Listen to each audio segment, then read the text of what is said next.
that glove and made it look easy. Into the circle, looking back door, there it is, and Binnington gets there for the blockers save and sends a frustrated Chris Kreider back to the bench. Wow, what a save. Yeah, this Blues team is not going anywhere. When you got a backstopper like Binnington, when you're in the zone like this, I mean, he is on top of his game right now. He is seeing everything. I just thought he was really competitive, like, you know, for goalies, the competitiveness. What I see is like fighting through traffic and being able to see those pucks and fight them off, and his rebound control was outstanding. But he was extremely competitive, you know, being able to fight through traffic and find those pucks that were coming to the net. Alongside Alex Ferrario and Tanner Hendrickson, I'm Brandon Kiley. It's BK and Ferrario here on 101 ESPN. That's what it sounded like right here on your home of the Blues, 101 ESPN last night, as the Blues get a big win despite not playing particularly well at even strength. 5-2 last night at home against the New York Rangers. Alex, we got to start with the star of the game, and that was Jordan Binnington. He finished that game with 40 saves on 42 shots. He was the number 1, number 2, number 3, number 4, and number 5 reason why you won that game last night at home. Alex, let's get to some nerdy numbers quickly today, because this is the way that I operate. You know that. According to Natural Stat Trick, Binnington saved 4 goals above what was expected in that game last night. In other words, according to the fancy nerdy numbers, the Blues should have lost that game if not for Jordan Binnington being in net. And it's just the latest in a trend of games that Binnington has been standing on his head. Against Carolina, he saved 3 more goals than expected. Against Vancouver and Colorado, he saved 1 more goal than expected. So you add all of that up, put it together, he's at roughly 8 goals above expected in his last 4 starts for the St. Louis Blues. We've talked a lot about where the Blues are at in this retool, rebuild, whatever you want to call it. One of the reasons, Alex, why the Blues are able to get away with what they have right now roster-wise is because Jordan Binnington is allowing for that to take place. You didn't play well last night at even strength. The coach called them out on that. But because you have Jordan Binnington in net and he can be a fail-safe behind you, it allows you the opportunity to steal games like that at home against a really good New York Rangers opponent. It's the only reason you're still talking about the playoffs right now on January 12th. And as Joey said on the call there, without Jordan Binnington this season, this Jordan Binnington, we're probably talking every day about where the Blues are in the draft lottery potential and if they're picking top 5. Because Jordan Binnington at the beginning of the season allowed the Blues to figure out this structure that they were trying to work defensively. Jordan Binnington in the middle of the season, when the team got bad defensively, he started to struggle, and of course the fatigue set in. And now when we started 11-game stretch the Blues did against all of these tough opponents, he has picked up victories against Dallas, he's picked up victories against Carolina, Vancouver, and the New York Rangers, and the loss that he had was a 2-1 loss against the Colorado Avalanche. Drew Bannister has picked up 3 victories against first-place opponents, and those 3 victories have come thanks to Jordan Binnington in between the pipes. I mean, everything about what he is doing right now is showcasing why I've had so much faith in him from start to finish, and it's why the Blues labeled this as a retool, because rebuild teams are looking for fixes in every area. They're looking at their forwards and saying, well, we're not good here. Defense, we're not good here. Goaltending, we're not good here. Retooling teams know they're good or at the top of the league in certain areas. And Jordan Binnington is providing them that faith, saying, you know what, we can allow a Matthew Kessel to play 20 minutes a night or a Scott Perunovich to play 18 minutes a night, because we know our goaltender is going to be there to save him in certain situations. That's how you grow teams. And right now, Jordan Binnington is proving it. And I know I'm probably in the minority. I'd put him in the All-Star conversation. Yeah, I mean, I think that's fair 100%. It allows you to remain competitive and build some confidence with your guys. Like, without Jordan Binnington, if they were relying just on Joel Hofer, and that's no shot against Joel Hofer, he's a rookie in the NHL having ups and downs. But if you had to rely, I'll just throw my guy on the bus. Let's be honest, he's been bad in Detroit too. So, stick with him. You're in a rebuild. You are in a rebuild because you're not going to be able to stay competitive in a retool. You may not be able to allow your team to build some confidence. Because, like, right now I look at this Blues team, guys, they didn't deserve to win that game last night. No. They still feel like they're playing confident hockey, though, in my opinion. Yeah. And I think that's a big reason for that is because of Jordan Binnington, because he's allowing you to stay in a lot of games, and in some games that you shouldn't be able to win. Like last night was a game that I'm not saying the Blues are a great team, but a great team finds a way to win a game without their best game. And that's what happened to the Blues last night, and a big reason for that was their goalie, Jordan Binnington. And I don't think that's a game they win early on in the year. I think Jordan Binnington has turned it to another level past this Christmas break to allow them to stay in a lot of these games. He's been really impressive this season. I think you're right. I think he deserves at least consideration for the All-Star game. The part, too, with Binnington is those timely saves. And to T-Bone's point of they might not be winning this game earlier in the season. I mean, I kept track of it. It was 17 times. Every time one goal goes in, you're going to see 2 or more in a 3-minute span. Last night, the Rangers scored the first goal. The Blues, in that first 2 minutes, had 3 defensive zone turnovers before they even scored that goal that Adam Fox got. And then from there, they were up 1-0. Kyrou ties it. The power play takes the lead. He made multiple saves on Artemi Panarin before the end of that first period that he robbed them with. And then right before the end of that first period, it was a deflection by BK's guy, Chris Kreider, in front of the net that probably should have been a goal. Those are the timely saves that a Blues team earlier in the season was thinking, oh, great, now it's 2-2. This isn't going to be good. But you went into that intermission up 2-1 with confidence knowing Jordan Binnington was locked in. You can tell when he is at that level, when he's seeing those pucks through deflections. When he's making those saves, it's going to be a tough night for the opponent. And I think a big part of it is just rest. Like, I think a big part of what we're seeing right now is that we are seeing a healthy and rested Jordan Binnington. He had 5 days off between his start against Chicago and his start against Colorado. Then he has another 5 or 6 days off between the start against Colorado and the start against Vancouver. Gets a day off, then goes back out there against Carolina. Then has another 4 days off prior to last night's start. I think a big part of what we're seeing right now is they are doing a good job with the scheduling of who gets what starts. Yeah, Joel Hofer, tough night out there against Florida. I didn't think he played his best game against the Panthers. I think he would have told you the same thing. But you're willing to sacrifice that because Hofer more often than not has been pretty good for you this year. And if you're going to get this version of Jordan Binnington when he's out there, it's worth it to give him 50 to 60% of the start. So I like the way that they're handling these starts right now. I'll be curious to see what they decide to do against Boston. I honestly would probably go back to, I would go to Hofer. Oh, this really? weekend. I would. I want to see Jordan Binnington rested. I understand that this is a tough opponent, and you are putting Joel Hofer in a really difficult spot if you put him out there against Boston. But, man, I think a big part of what we're seeing is a rested Binnington is a good Binnington, and putting him out there on another one-day rest, I don't know that I would do it, to be honest with you. See, I would go the other side of this one for a couple of reasons. One, I would go Hofer on Monday against Philly because then I'm going to get 4 straight days off for Binnington before he takes that road game against Washington. But the other reason I'd play Binnington is because, one, you're at the halfway mark, 41 games officially on Saturday, and 2, you have been unable, it is 7 times this season, to eclipse that 4 games above 500 mark. Every time you've gone into that this year, you've lost, and it's gone back down. I think it matters at least individually for a group of players. I'm not sure if the players are focused in on that, but I think as a group it will feel like something if they're told, hey, that's the first time you're above 4 games above 500. At least it's a little bit more of a motivation feel going into it. I just think right now Binnington's a gamer. He wants to be in there nonstop. The Blues have to find that tight line of keeping in that competitive edge, but also saying, dude, take a step back.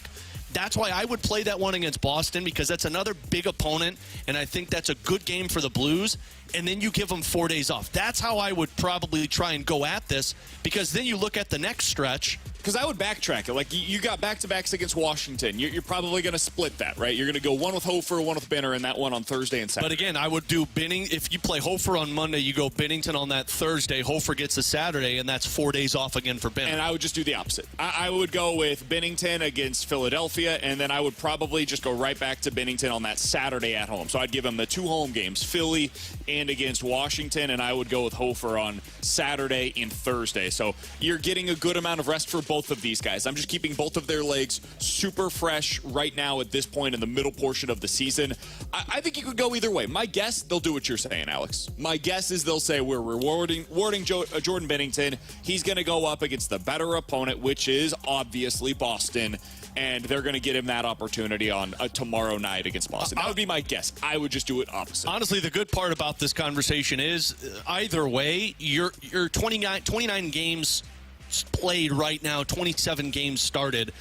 if he were to do this stretch the rest of the way, we're still talking about 45 games, and that's the sweet spot. You don't want to get above 50 with Binnington because I think if you get above 50, then you start trending into a little fatigue conversation. You get diminishing returns at some point. Yes, you want him out there. He is your better goalie, but you're getting a worse version of Jordan Binnington when you start him too often. And I want Hofer getting some reps too, because as we've seen in the playoffs, sometimes goaltenders get hurt. And I'd like my other guy to be ready to go, which is why like this healthy split right now, it's a great thing because you know when Binnington's in there, he's locked in.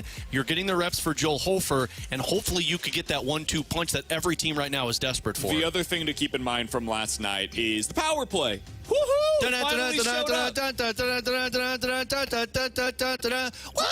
is your opinion of the power play, Dave? I hate it so much. I like it more than country roads. Sure. Does that mean anything to people? Yeah. I just don't understand it. Like, what, you're a plug going into a socket? Yeah. It doesn't work, you know? Like, I kind of like it. I like a little dance, a little jig to get me going. Does it brings though? good vibes. Does that really get you going with this power play these days? Yeah, because right now under the new coaching staff, they've been pretty good on the power play. I knew it was a Since Brody Bannister problem. took Here come the over, text. Miserable human being Alex doesn't like the power play dance. Is 21% under Bannister, which is 12th in the NHL. Under Craig Berube, it was at 8%, which ranked 31st in the NHL. They go out there last night, get some nice power play goals. Kyrou's power play goals was the first time this season that the Blues, Alex has had this stat a number of times, scored a power play goal that gave them the lead. They were 0 for 23 in those opportunities prior to last night. Once again, that was the first time in 24 opportunities that the Blues scored a goal with an opportunity to give them the lead on the power play. So you finally were able to break that streak last night between the power play and Jordan Binnington. That's what won you the game. Yep. You stunk at 5-on-5, but because you have Jordan Binnington in net, you were able to survive, and you find a way to move on, live to fight another day. If you're looking at the standings, by the way, Blues are just 2 points back right now of the last playoff spot. There are two teams with Nashville and Seattle that are tied for the last two spots in the Western Conference wild card. Yeah, dude, Seattle's playing some freaking good hockey They right have now. both played, though, one more game than the Blues have. So by points percentage, it's basically dead even. If the Blues win their next game in regulation, or hell, if they win their next game, they would be tied with Seattle and Nashville for the final playoff spot in the Western Conference. So Blues playing some inspired hockey right now. I mean, your power play just showed you the reason that you can stay alive in this one. What's wild about the standings right now is you just mentioned 1 point away from being in a playoff spot. You're 2 points away from being the 7th worst team in the National Hockey League. Hey, man, welcome It to is the a NHL. very tight space right now. And to our point on the goalie scheduling conversation, I think that's why you go Benner against Boston. Yeah. Because I do agree with the rest. Separate yourself but from the pack. You got to look at those games. You go, okay, who gives us the best chance to potentially get points against Boston? It's Nobody. Binnington. Who gives us the best chance against Washington? Or can we get points with Hofer in net against Boston? My answer, probably not. What about against Washington? Philadelphia, though? I would say you're more Philly. likely to beat Philly with Binnington in net, and I think you're less likely to beat them with Hofer. And I think the odds of you beating Boston with either are low. Oh, see, I think the I go odds the of other you way. beating Boston is better with Binnington and net. Sure, Your odds, and of course, help. beating Flyers is better with Binnington, but I'd say you still have a better percentage with Hofer in net than you would with Hofer against Boston. Yeah. Sure. I'm basically conceding the Boston game, is what I'm saying. Wow. Why would you do that, I don't man? like somebody that gives up, okay? You just beat a first-place team. I think you're likely to lose against Boston either way. Wow. I think the chances of you beating guy. Philadelphia with Binnington and net are over 50%. I think the chances of you beating Philadelphia with Hofer and net are below 50%. So I would just be playing the odds here and saying, hey, I'm going up against Washington back-to-back. So the odds are the same. It's the same opponent there. I think I have a much better chance of beating Philadelphia with Binnington and net, and my odds are low against Boston either way. This is not a shot against the Blues. Boston is 28-9 on the season, or 24-8-9 on the season. They're overrated like last year. They're an amazing hockey team. So were the Rangers, and you just beat them 5-2. Coming up in about Because 15 of minutes Binnington. or so, we'll dive into some NFL quick hitters. If you guys want to get involved in the show, 314-399-9646 is the place to do so. That is the Air Comfort Service text line. You guys, by the way, can watch us on YouTube at 101 ESPN STL. We are broadcasting live. You'll see it on YouTube. The cams are powered by the Air Alliance team. We are broadcasting live from the E&B Granite Studios out at the Centene Community Ice Center, where the Blues are taking the ice this morning for morning skate. Coming up next, the Cardinals are playing hardball with one of their most important players in arbitration. Now, why would they do that? We'll talk about it next here on 101 ESPN.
Alongside Alex Ferrario and Tanner Hendrickson, I'm Brandon Kiley. In just a little bit, we'll get to NFL quick hitters, including the big news today, which is that the Patriots have found their head coach, and man, they had to drive far. Yeah, what a search. To be able to find him. Where'd they go?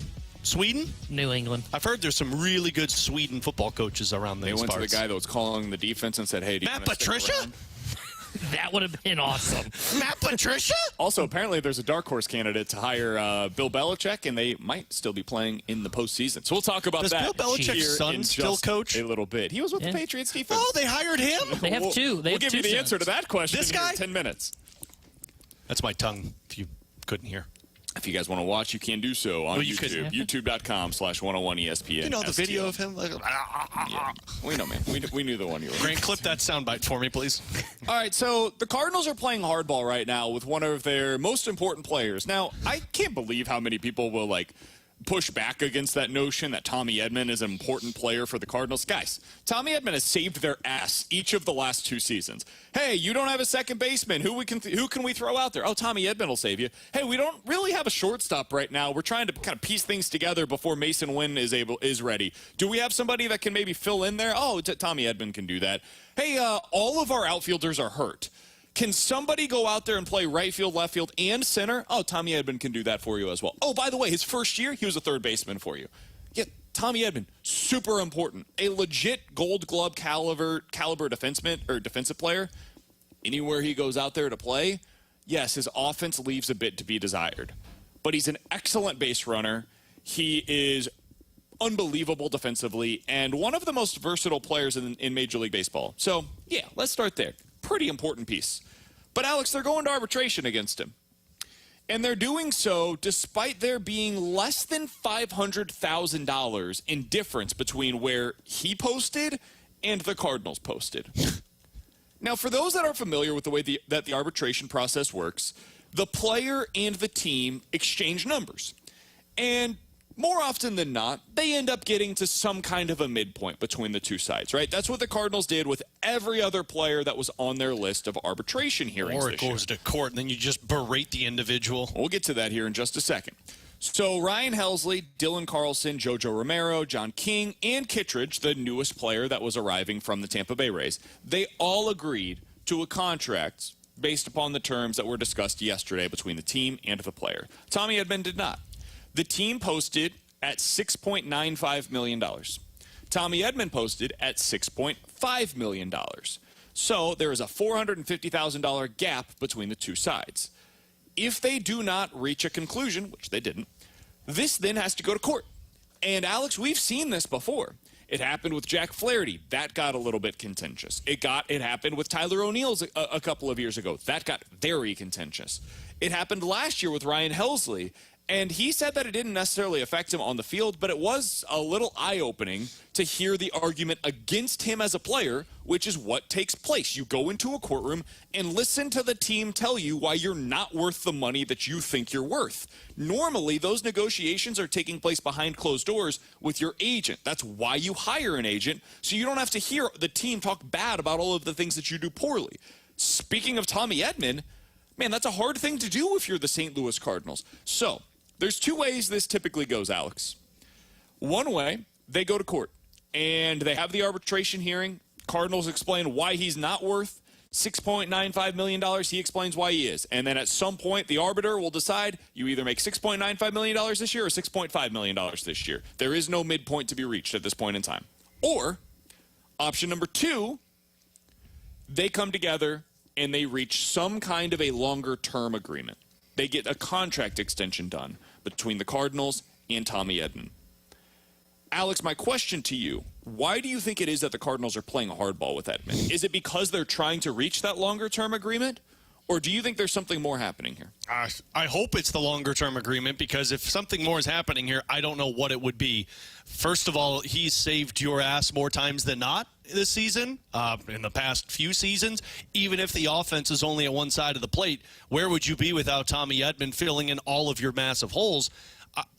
I hope it's the long-term extension, but knowing the Cardinals' past, it's penny pinching and trying to save $500,000 because Tommy Edman's not the quality hitter that they expected, and say, well, let's save $500,000 here, which if it gets to that point, that's just a joke. I mean, You haven't been willing to go that extra mile in certain areas for players, and you're trying to keep these guys. You take that into consideration. Sure, you have a budget that's set in place that you feel like it's worth, but negotiation comes in here, and to let it go to a court conversation or where you've got to point out all the flaws over $500,000, man, that's how you burn a lot of bridges in this game. Yeah, I don't think they're working on a contract extension with Tommy Edman. Because I just see them playing the process out with him, and I think this is a file and go to the arbitration and see what happens, which I agree is just an odd way of the penny pinching because it's not even $500,000. It's $450,000. It's not like they're like $2 million separated on this conversation, and that's why it's so odd because you guys are right. I mean, he has saved their bacon for the last handful of years. I looked this up. Since 2019, his WRC plus, weighted runs created plus, he's 1% below league average at 99. Guys, he's top 40 in Major League Baseball since 2019 in WAR. Yeah. And look, WAR, what is it good for? But 15.3 WAR, absolutely all nothing. Because of his defense. Thank you. All because of his defense, because he has saved the team. He's been great at shortstop. He's been great at second base. Now he's going to be really good in center field, I believe, going into this season, and prevents him playing Dylan Carlson in center field, who, let's just all be honest, he's not a starting caliber outfielder at the major league level. He's more of a platoon guy. So I don't understand why they were penny pinching Tommy Edman. If this was like they were separated by a mill and a half, okay, I could understand that. I would still try and get a deal figured out rather than having to go to an arbitrator where feelings can be hurt in that process. To penny pinch over $450,000, it just doesn't seem smart from the St. Louis Cardinals. I just don't understand what the point is of this. Yeah. It doesn't make any sense to me. Are they concerned about the wrist? Oh, so your difference is $450,000? We're totally fine with paying him $6.5 million.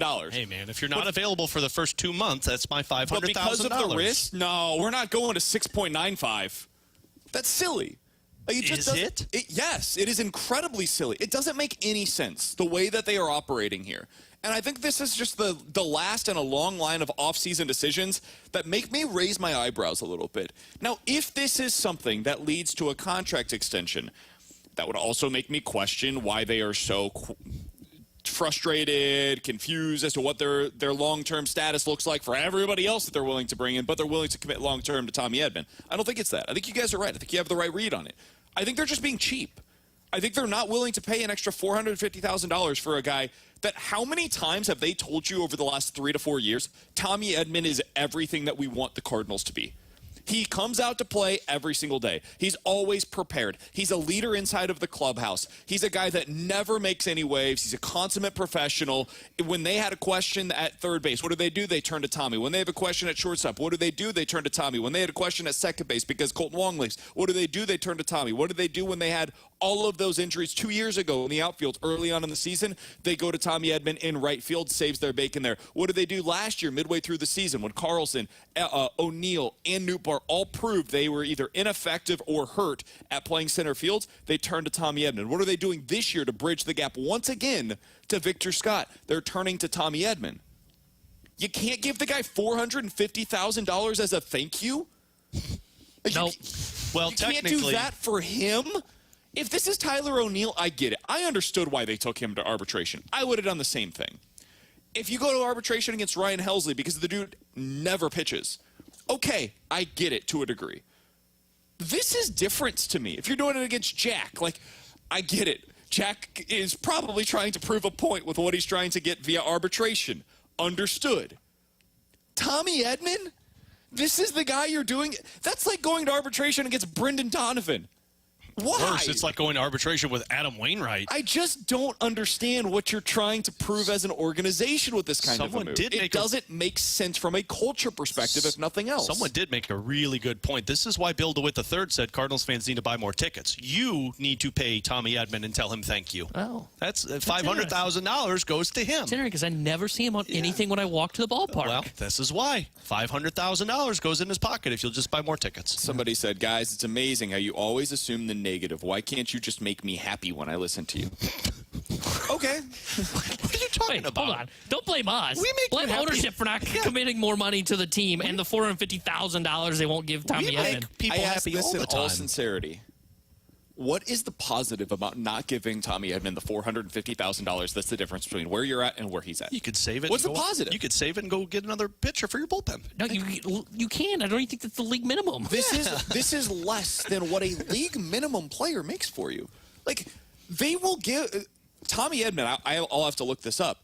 In his pre-arb pool, I think he made more than this via the bonuses that they have allotted to these players, like via the Major League Baseball pool of bonuses that is given out to players now. I think he made more than that via that. Like, it's silly to go down this path with this specific player. If you wanted to do this season, I'm trying to like. I think Carlson would have been the guy. Like, if they wanted to go to arbitration with Carlson, I would have went. Yeah, okay, I definitely get that one. But Dylan Carlson's not going to go to arbitration. I don't want to hear what they have to say about me. Well, Tommy Edman shouldn't have to hear what they have to say about him. And again, their whole argument is going to be about offense. But again, he is like the scapegoat for them. They can go into a season with, let's give Paul DeYoung a third try. Dylan Carlson, was worse offensively.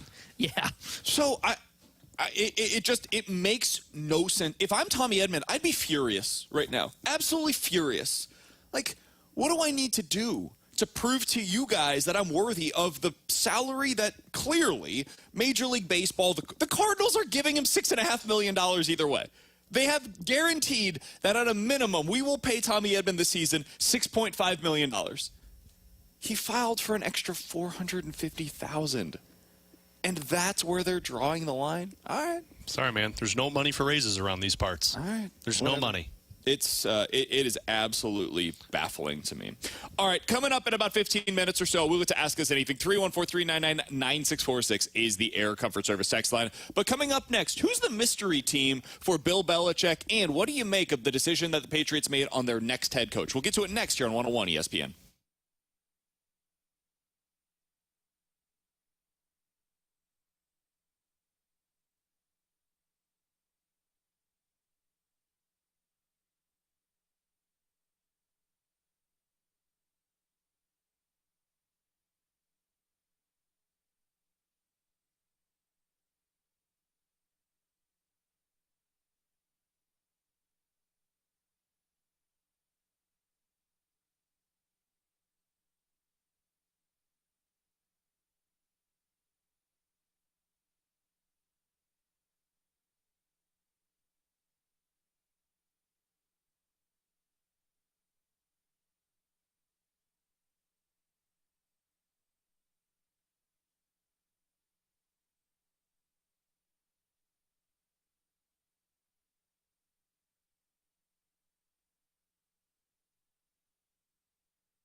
Grant Francis here with a SportsCenter update driven by Johnny Londoff Chevrolet and Johnny Londoff Autoplex. Last night, the Blues beat another top team, this time the top team in the Metropolitan Division, as they beat the Rangers 5-2 behind a 40-save performance by Jordan Binnington and a Jordan Kyrou hat trick. Blues will be back at it against another top team tomorrow. It's the Boston Bruins. Pregame will be at 6 o'clock, puck drop at 7 here on your home for the Blues, 101 ESPN. And then on Sunday, we'll have some wild card weekend football for you. Bills and Steelers at 12 o'clock, Cowboys and Packers at 3:30, Lions and Rams at 7 o'clock. You can hear all those games right here on 101 ESPN. I'm Grant Francis. The SportsCenter update's been driven by Johnny Londoff. Find new roads and shop 24/7 at londoff.com and londoffautoplex.com. Are you kidding me?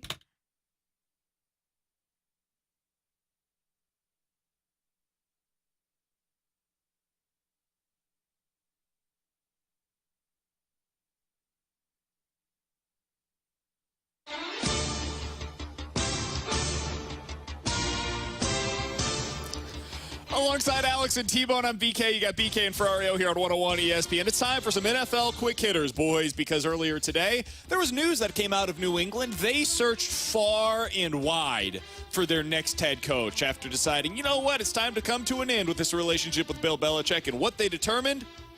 The guy that's already here is our best option. Jordan Mayo, their former linebacker, is going to be the next head coach of the New England Patriots. I don't think this is the former New England Patriot linebacker that people thought was going to be the next head coach. People kind of assumed that that would be Mike Vrabel.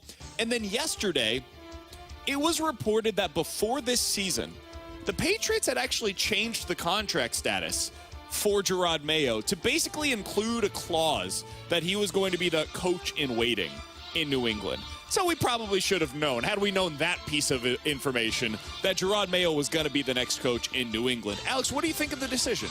I was surprised by it because I really assumed Mike Vrabel was getting that job. I thought that was the sole purpose of moving on from Belichick, was to bring in another Patriot. I didn't think this was the route that they were going to go.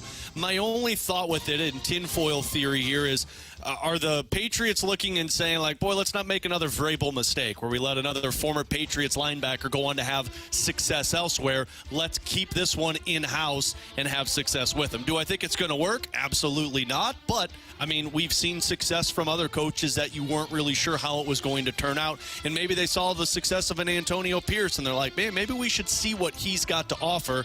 They might know that it's going to be a few bleak years ahead for the Patriots, so see what this guy can do, and if not, then you go big game hunting. I hate this hire. I'm just going to be completely honest. When you move on from 24 years of Bill Belichick, it's time to start fresh. It's time to go outside the organization, bring in somebody new, an offensive mind, and pair them with the franchise quarterback that they're going to be drafting this year. Again, by the way, after the Mac Jones failure. Instead, they stay internal with a guy that came up, groomed underneath Bill Belichick, probably still going to try and operate the kind of somewhat, I would assume, of the Patriot way. I don't like this from the New England Patriots. They needed to go outside the organization, bring in a fresh perspective. I don't think this works out. I would have gone big game hunting. I would have gone after the Ben Johnson, a young offensive mind to pair with the new franchise quarterback. Does it make you feel better if they go outside and bring in a general manager? No. They have to. Well, they don't have one. Well, I know, but that's the part that I'm optimistic with. At least you're going to let this guy coach with the Belichick mindset and bring somebody else in who can bring the proper talent in. Yeah, I think the hope, if you're the Patriots, is that Jordan Mayo's like the CEO type, right? The leader of men. He's going to be in charge of the defense to a degree, but I think you're hoping he does for them what, at least for a brief period of time, Antonio Pierce did with the Raiders, right, where he clearly has a connection with the players. He's young. People seem to really love Jordan Mayo. Like, the reports that you hear out of New England is that dude is a great leader. And so maybe he becomes, what John Harbaugh is in Baltimore, what Mike Tomlin is in Pittsburgh. But you got to get it right with your coordinator hires if that's going to be the case. And so this becomes a question of, okay, what are his connections? Who is he going to hire to be the offensive and defensive coordinator? We just don't know yet. I think there's a lot to be learned still on the Mayo hire.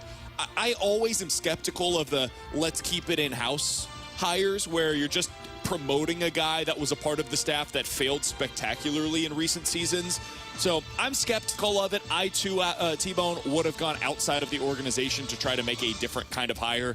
At a very minimum, you get a boost in energy. But people seem to really like Gerard Mayo, so maybe it'll end up working. I would have gone a different direction. Speaking of Bill Belichick, that's his former team. What is his future team?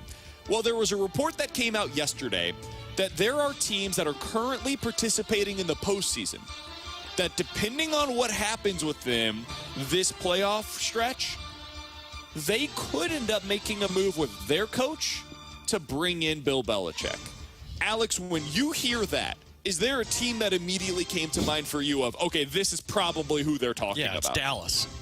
I mean, I don't know any other team that we'd be talking about right now other than, yeah, they're going to leave the door open because let's see what Mike McCarthy screws up, and then we'll fire him and bring in Bill Belichick. I've got one other team. AFC or NFC? NFC. Jacksonville? Nope. Detroit? Nope. No. What about Philly? Oh. Well, that makes You've sense. got a young, star-studded defensive line, couple of good corners that are a little over the hill, sound like Bill Belichick defense, Very.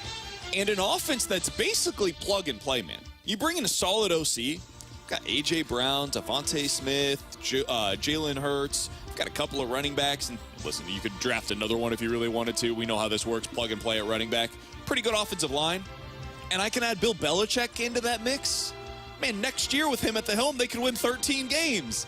If I'm the Eagles, I am very curious to see what happens on Monday night against the Tampa Bay Buccaneers, because if this goes poorly once again and they end up losing against that Bucs team, I have to make a serious decision on, am I really going to run it back with Nick Sirianni when I've got Mike Vrabel and Bill Belichick and Ben Johnson as my offensive coordinator hire that's potentially out there available as a head coach? I've got all these different candidates, and I'm going to stick with Nick Sirianni? I don't know, man. I think this postseason is this playoff game specifically, is very important for Nick Sirianni's future in Philadelphia. Text line brought up the Bills. That's a where good I one, thought too. maybe you were going to go if you said AFC. Bill to the Bills. That would be just chef's kiss him staying in the division. Oh, like he's Jordan S. to where he'd be like, yeah, I'm gonna screw these guys over. The thing that I would just kind of, and I don't even say I'm pushing back against Bills because, like, I could totally potentially see it. I just don't know if they have the roster that's for Bill Belichick. Well, and if I'm them and I'm going to move on from McDermott, I'm looking at like a Mike Vrabel or something like that before I'm going to Belichick. Yeah, because I think when you look at the Bills, like, if I said right now, what are the percentage chance you think Stephon Diggs back in Buffalo? I'd honestly be at 50-50 right now. Honestly, I think that's fair. Yeah. And that defense isn't very good. What do you mean? So He loves his quarterback. Is Buffalo potentially if they said, you know what, we got to move on from McDermott? I think they're a better fit for Mike Vrabel. I agree. I totally agree with you guys that Vrabel's a better fit. Yeah. But what I'm saying is, like, if I'm Belichick and I look at that roster, and we can all see it from the outside that Stephon Diggs, it's skeptical if he's going to be there. Defense isn't very good. If you're Bill Belichick, do you want to go to Buffalo? Like, I think it's much more likely If Cowboys, you're him, Eagles. if you have all of these options, Buffalo, Philly, and Dallas, let's assume that all three come available, and LA is an option for you. Where would you want to go? Dallas. I think they've or got the best Chargers. roster. Or Yeah. the Chargers. I think Chargers got a really good defense for Bill Belichick, and you get the weapons in place. Yeah, I would take the Cowboys because I know Dak's the franchise guy there in Dallas. I think Herbert is too, but I've become a little more skeptical of that over the last the last year. I would definitely say Dallas, and I think they've got the best defensive player in the world right now in Micah Parsons. I would go Dallas 1, Philly 2. Philly would be my second choice because of all of the talent they have on offense. Yeah. And they've got a really good defensive line, man. They've got some real pieces there that I would love to see Belichick work with, but you're telling me I could see him work with Micah Parsons? Yeah, but we know with with draft history, Bill Belichick does not like talent on the offensive side, i.e. Mac Jones, N'Keal Harry. Not a fan. But that's the thing that's so nice about working with either Dallas or Philly. You've already got the talent but on he'll that side of probably the trade ball. it away to get better defensively. All right, final thing. No, that's only Mike Vrabel. He does that with A.J. Brown. Well, he didn't do it. Final thing here for some NFL quick hitters. We'll get to Ask Us Anything on the other side. 314-399-9646 is the Air Comfort Service text line for Ask Us Anything. There's some big injuries that are potentially going to have an effect on this postseason. A bit of news, by the way, on that front. Mark Andrews has officially been designated to return from the injured reserve. Now, all that means right now is that he can practice with the team.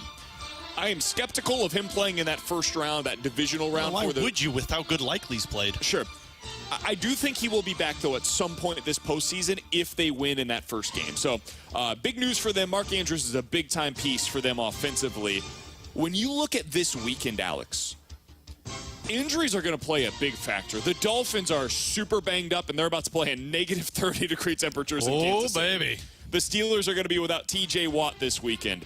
the Eagles, it seems like their entire offense is hurt. Jalen Hurts has a finger that is bending the wrong way. A.J. Brown has issues. We've seen the issues that have arisen over the last few weeks for Devontae Smith as well. What is the injury that you think will have the biggest effect on this weekend's games? I think it's going to be the Miami Dolphins just in general. I mean, pick your poison. Mine would be more on the defense because, and I saw somebody was doing an interview with Vic Fangio about this. How do you pass rush Patrick Mahomes? Because all of these guys are out. And he's already so dangerous when you get him out of the pocket, and now you don't have Chubb. You don't have a majority of your defensive players. So I would say Miami, because if Miami loses, it's not going to be because we're like, oh, this team's just bad. It's because, man, what could have been if they just would have had all of their defensive players available? I would actually go with the Philly injuries because I agree with what you said about Miami, but I just view them as a paper tiger that now that they've shown up in the playoffs, they have no hope, and Tua sucks in the cold. So I look at Philadelphia and I go, even though I'm skeptical of this team, they should be favored like they are against Tampa Bay. But Hurts has got a finger issue, and he hasn't practiced, and throwing the ball's now going to be tough, and A.J. Brown's got a knee and still hasn't practiced. Look, man, I don't like your skepticism. Your defense sucks, so we can't rely on that. Our offense, our quarterback, like you said, one finger's pointing the wrong way, and Brown may have to jump around on one leg. I'm worried. Jump around.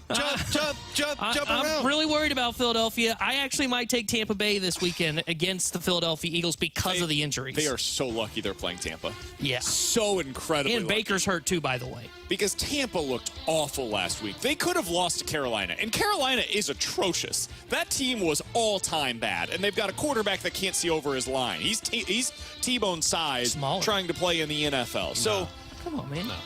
You're smaller. I'm with you. It is the Eagles that it gives me the most pause because they should be an obvious pick. You should go into this weekend and say, you know what, I'm not sure what's happening in the majority of these games, but I'm pretty confident that the Cowboys are going to beat the Packers, the Bills are going to beat the Steelers, and on Monday night, the Eagles are going to beat the ever-living hell out of the Bucs. I can't say that. I feel that way about the Bills, although the weather has me questioning that. I definitely feel that way about the Cowboys. I think they should beat the Packers.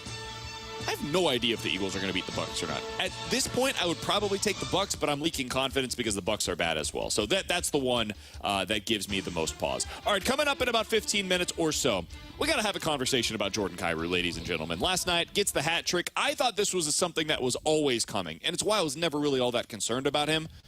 I know the two gentlemen to my left and right have a differing opinion on what we have seen so far this year from Jordan Kyrou and what it means for his future. We'll talk about that coming up here in just a little bit. Ask Us Anything coming up next here on 101 ESPN.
Hey, it's BK, and you just couldn't pick a worse time to sell your home than right now. Sure, it's worth a small fortune, and that's great. Don't get me wrong, but are you really going to swap that to maybe 3% interest rate that you're paying right now and instead decide to pay 7 or 8% on that new home that you're going to have to buy? I don't think so. And you don't have to. Not with the Get Paid and Stay program from Truehold. With the Get Paid and Stay program, Truehold will buy your home now at its best current value, and you get to bank all the cash while you continue staying in your home for as long as you'd like or until interest rates come down. It's totally your call. Plus, you won't have to pay property taxes any longer. You don't have to worry about that home insurance. insurance. None of that upkeep is on you any longer. That is all up to Truehold. They will pay those expenses for you. Learn more about Truehold's Get Paid and Stay program by calling 1-855-300-9993 or visit them at Truehold.com for the smarter and faster way to cash out on your home's full value without having to move. That's Truehold.com.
T-Bone on BK 314-399-9646 is the Air Comfort Service text line for Ask Us Anything. Bring it on to the damn air right now. What? What you just told us. I think I'm going to try being a vegetarian. Don't actually try it in your snooty voice. Well, I think I'm going to start trying to be vegetarian, gentlemen. We watched a documentary the other day. Well, that was your first problem, man. And it was about the way that chicken and meat in general are raised in this country, and let's just say it ain't great. So I think It took a documentary for you to know. I was going to say that you needed that. Yeah. I don't know. Guess I'm at a place in my life where I'm easily skewed by something like that, and I think I'm going to try it, man. No, you're not into it? Hell no. I understand how that stuff is made, but you know what I don't do? Watch how that stuff is made. I just try not to think about it. Yeah. But hey, anybody who is, good for you. I applaud you because you're much healthier than I am. 314-399-9646 is the Air Comfort Service text line for Ask Us Anything. From the 314, T-Bone, you're out on this one, but me and Alex will help you out. All right, from the 314, boys, I'm in the thick of it. I've got a 2.5-week hold at home. Give me some encouragement. Alex, what is your encouragement for somebody that is at home right now with a 2.5-week hold? Oh, it stinks right now, but push through because in a couple of weeks, or in BK's case, a couple of months, you'll be starting to get more sleep. They will start being able to be more playful. And that first time that you start seeing a move around or that first time that you hear the giggle, it's all worth it. You forget about the exhaustion that comes with it. You forget about all of the frustration that goes into it. When you start to see their reaction, that's where it all is paid off. Last night, Luka woke up at 2, 2:30, 3:30, 4:45, and 6 o'clock. And then he woke up at 7 o'clock, and he was up for the day, smiled at me, and everything was fine. Yep. That's it. Like that's the way that it goes, man. You're in the thick of it, and it gets better. And then you get to like 3 months and it just kicks you in the ass again with that sleep regression. And then it gets better. And then you get to 6 months and they start teething and sleep regression, bam, hits you like a ton of bricks once again. But they're so much fun, dude. And the smiles, the laughing. So far, this is my favorite stretch, but I've said that at every different turn. As he's continued to get older, I keep saying, like, this is my favorite stage of where my son is at. Yeah. He is 6 months old right now, and it is so much fun. Yesterday, he's starting to understand what his dog is doing.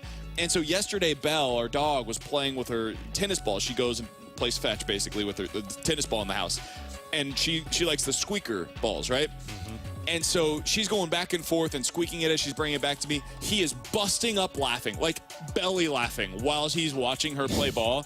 The best thing ever, man. So you're getting into it. You'll be all right. It's hard. It's a lot of work. It's the exhaustion, and like I remember that because I was always just so down and done. But like when you recognize that it's the exhaustion that is part of the frustration, you just push through it. And then again, like BK mentioned, like the first time you start to see their reaction, man, it is the best feeling in the world. 314-399-9646 is the Air Comfort Service text line for Ask Us Anything. Let's get to this. A little bit of news on Jordan Hicks.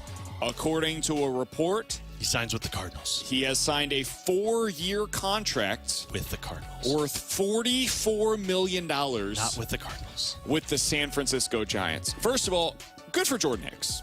That is one hell of a contract, man. Seriously. Yowzers. I think it's a good fit for him. I think they will utilize him in a really positive way. There is no chance in hell I would have signed this with the Cardinals. No. Zero chance. I would have gone 4 years for sure. $44 million is a ton of money for any reliever, especially one that's been as erratic as Jordan Hicks has been. But, hey, man, good for him. Kudos to the player. I get what you're worth, man. Yep. Whatever somebody's willing to pay you, that's what you're worth. But I would not have done this for the Cardinals. No, I don't need, like, if I could have done 1 year with an option of $11 million, I would have been fine with it. But, man, 4 years of that. We've seen the inconsistency here in St. Louis with Jordan Hicks, and I'm just not sold that that's going to go away. So good for him, though. That is the 4th most guaranteed money by any relief pitcher in Major League Baseball right now, behind Diaz, Iglesias, and Robert Suarez. So, wow. Big-time contract for Jordan Hicks. Yeah, good for Jordan Hicks. I agree with you guys. So I wouldn't have done the deal if I'm the Cardinals, because 4 years for a guy that has been erratic. And look, he figured it out last year. Maybe that's going to happen for the next 4 years of this contract. And if it is, that's a hell of a deal for the San Francisco Giants. But I agree with Alex. Call me skeptical if he's not going to lose it at some point, because he throws 102 and his stuff is just so nasty. It's hard to figure out where that thing is going. So it's an interesting deal from San Francisco. That screams I would desperation. love to listen to Giants, like San Francisco Sports Talk Radio today, and see how fans are reacting to that signing. Oh, this is interesting. According to Jeff Passan, he's expected to work as a starter. What? Oh, okay. Well, okay. So never mind. Forget the fact that I just said he was going to work as a reliever. That is really interesting. Yowzers. Cardinals tried that. They didn't like what they saw. We were just talking about that today before the show. I will be curious to see how that goes. Yeah, good luck with that. I hope he has success. I would say this is one of those things, to me, kind of similar to the Reynaldo Lopez contract that was signed in Atlanta, where I think what you'll see is he tries his hand as a starter, maybe fills in that capacity for the first 5-10 starts of the season, and then if it goes poorly, you just immediately put him back into the bullpen. I would just have him in the bullpen that's all what I would year do. long. All right, coming up in about 15 minutes or so, Alabama is officially out on Steve Sarkisian, on Mike Norvell, and maybe, just maybe, they're going to hire the Washington coach. What's going to happen with Alabama from here? And is there an opening right now for the University of Missouri to run through? We'll get into that coming up in about 15 minutes or so. But coming up next, we got to have an honest conversation about Jordan Kyrou here on 101 ESPN.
Cleared out to Thomas. One-on-one in on Lindgren. Carries wide. Buttons up. Looks for the trailer. Kyrou. Score! He didn't waste any time. He caught it, shot it, scored it. And the Blues have tied it. 1-1. Here's Kyrou with some speed over the line to Thomas, far wing. Buchnevich to Kyrou. He scores! A backdoor tap-in on a spectacular pass from Buchnevich. And Kyrou has two, and the Blues lead 2-1. It's a power play goal. And it's a breakaway. Kyrou coming in for the hat trick. He shoots. He scores! You've got a hat. Chuck it in your radio because they're flying to the ice at Enterprise Center. 3 goals for Kyrou. A hell of a game last night for Jordan Kyrou alongside Alex and T-Bone on BK. We've got Grant Francis back in the studio for us today. We are broadcasting live from the E&B Granite Studios at the Centene Community Ice Center. That audio courtesy of your home of the Blues, 101 ESPN. That's what it sounded like last night as the Blues get a nice win against the New York Rangers. Alex, we talked about our big overall thoughts about the game at 11 o'clock. If people want to go hear that, they can check it out on the podcast page, 101ESPN.com or the free 101 ESPN app. It's all presented by Dobbs Tire and Auto Centers. I want to spend some time talking about Jordan Kyrou in the grand scheme of things. Because, yeah, great game last night. Hat trick. Finishes with 3 goals in that one. He's now up to 12 on the season. He is suddenly back on pace to finish with 25 goals and 65 points this year. Pretty close to what we were expecting from him going into the season. Alex, I am curious, though. Where are you at with Jordan Kyrou? Because I said yesterday, 2 days ago, whatever it was, earlier this week, I expected this. I thought we would see some regression in a good way for Jordan Kyrou because his shooting percentage in his full seasons with the Blues, 14%, 14%, 14%. This year he was at 6% prior to last night. That's going to normalize, and when it does and he gets closer to that 14%, he will convert on more of his chances. You will see the goal-scoring production go up. But I'm also a nerd, and so I'm looking at it from that perspective instead of the hockey-watching perspective of, yeah, but look at what he's doing right now. So, from your perspective, what are you seeing from Jordan Kyrou this season? I mean, I'm seeing an improved player. There's no question or argument with that. Grant had the tweet last night of what Kyrou has done just under Drew Bannister, and even the tweet that Grant put out about his play under Craig Berube, significantly better than what it was last year. The offense isn't there. So he's an improved player, there's no question. But he's also a streaky player, and I understand that streakiness comes with the territory of being a goal scorer, but streakiness shouldn't come with the territory of being an $8+ million player. And that's where the frustration lies on it, because as great as it was to see him score that goal those goals last night, I mean, frankly, the kid could have had a hat trick in the second period. He's had 3 almost goals just in the second period alone. But prior to that game last night, we're also talking about a player that hadn't scored a goal since the Chicago Blackhawks game. And to me, we talked about having a top line and your top line having to be there every single night, and it just can't be on the defensive night. Sometimes you hope that it's just a wash, and it makes sense when it's a wash, but more times than not, you need that top line to grab a hold of the game and say, we're the better team. And I'm not sure Jordan Kyrou is doing that at the $8 million level. Now, he's 25 years old.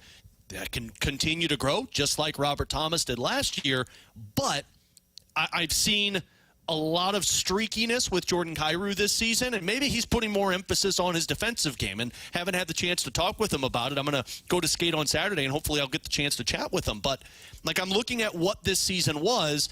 He had a 10-game streak with 0 goals. He had a 6-game streak with 0 goals, and he had 3 4-game streaks with 0 goals. Understand if it's a goal scorer, but how are you impacting the game otherwise? And when I look at guys that have comparable contracts to Jordan Kyrou, I look at guys like Jason Robertson, I look at guys like Kevin Fiala, I look at guys like Clayton Keller.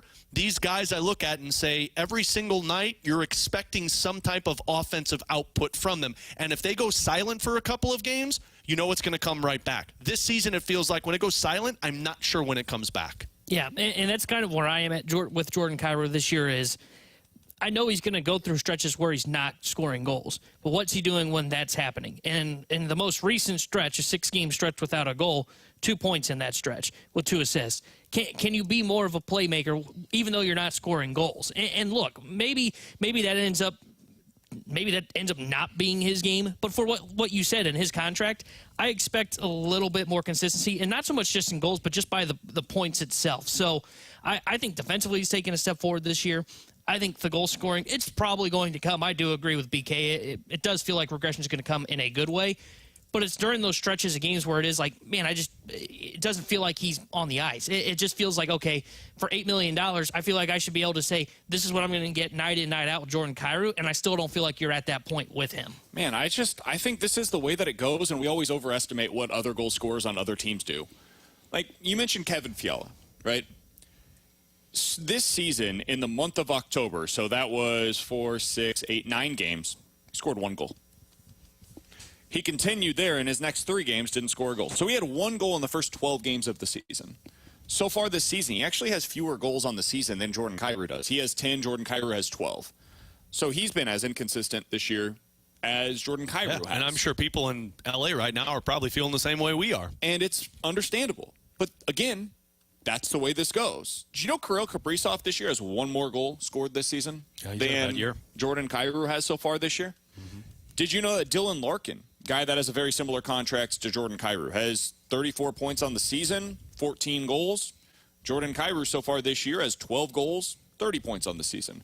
Like, the guys that are making similar money for the most part produce pretty similarly to what you're seeing right now out of Jordan Kyrou. And I think we just sometimes expect too much out of a guy that is 25 years old, that's making $8 million, and he is going to be inconsistent. Like Alex DeBrincat, right?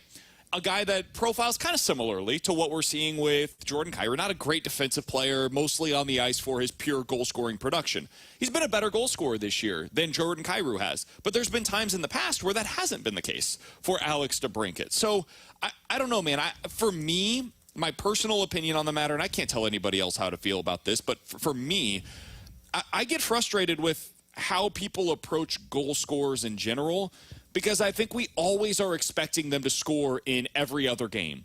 And it feels almost to me like what we do with baseball players, where we know how this is going to go, and yet in the moment it feels so horrible because guys fluctuate. There are very few baseball players that are a 300 hitter from start to finish. That was Albert, right? He was a machine. You look back at some of his months by month, and it's like, oh my God. Month 1, 330. Month 2, 312. Month 3, he was down, 301. No, month 4, 325. But every month, he was a great batting average hitter. That's not how it works for most guys. 1 month, they're a 300 hitter. The next month, they're a 200 hitter. The next month, they're 270. The next month, they're 230. And it comes out in the wash, they hit 260 on the season. That's what it is for goal scorers. They'll go through a 20-game stretch where they score 2 goals. And then in the next 20 game, they'll score 13. And it's weird, and you can't predict how or why it's happening, but they just got to keep shooting. It's like three-point shooters in the NBA. They're going to go through a dry spell at some point where they shoot 12% over the course of a month. And then the next month, they're going to shoot 50%. There's no rhyme or reason as to why. It just happens that way. So I don't think Jordan Kyrou is like the greatest player since sliced bread. I'm not trying to suggest that he is. I just think a lot of the things that we criticize him for are things that you could criticize most of the goal scorers that profile the way that he does in the NHL. The thing about hockey, though, is it's such a team sport that if you go silent, you still have to be on the same level as your teammates, and you can't disappear to where, like in those other areas, when you disappear, it's okay. They'll find ways to pick it up for you. But, man, hockey, and we'll go back to the Armstrong comment when we talked about Robert Thomas and the Selke candidacy, and he said, yeah, my goal is to put the type of players with him so that he gets those awards. And I'm not saying Kyrou's not that player, but right now it seems like you're still searching for somebody who can break games open every single night with Robert Thomas. But those guys make $12 million, not $8. The guy that you're talking about, that's there are $8 million guys that break open games, though. Like Jake Gensel's going to make $8 million, and he breaks games. I think he's going to make more than that. I think he's going to. Kyle Connor is making $8 million and breaks open games. And some of these guys are superstars, and we're not on that same level yet. But it's not even the goals, and it's not even the assists. It's putting the puck in right places so your teammates can come away I think with that's offense. just being young, though. Like, I view Jordan Kyrou He's 25 right now. years old, and this is the third full season. That's still really young. And I know we want it to happen like that, man. I know we do, and I don't blame you for it. I get frustrated sometimes watching Kyrou. I got frustrated last year watching Robert Thomas. I did. I watched him some nights, and I'd be like, man, that's the guy. That's the guy that I'm supposed to look at and say, okay, so he's a future #1 center, top of the league. And then this year, hot damn, I'm looking at it, and I'm like, okay, that's a #1 center, one of the top guys in the league. And it just clicked. I don't know why. I don't know what changed for him, but something clicked, and now the defensive side of things are coming to him. And the goal scoring is there, and he's always had the ability to distribute among the best in the NHL. So I view this right now, we might be this year where we were last year with Robert Thomas. And I know they're the same age. They're not the same on the development curve, though. Robert Thomas was here before Jordan Kyrou was, and he was a more well-rounded player earlier than Jordan Kyrou was. I think the other things in Kyrou's game this year have been better. I think he's improved on the defensive side of things. I think he's improved on pucks. I think he's improved at putting the puck in the right areas. He's not great at any of those things, but it's better.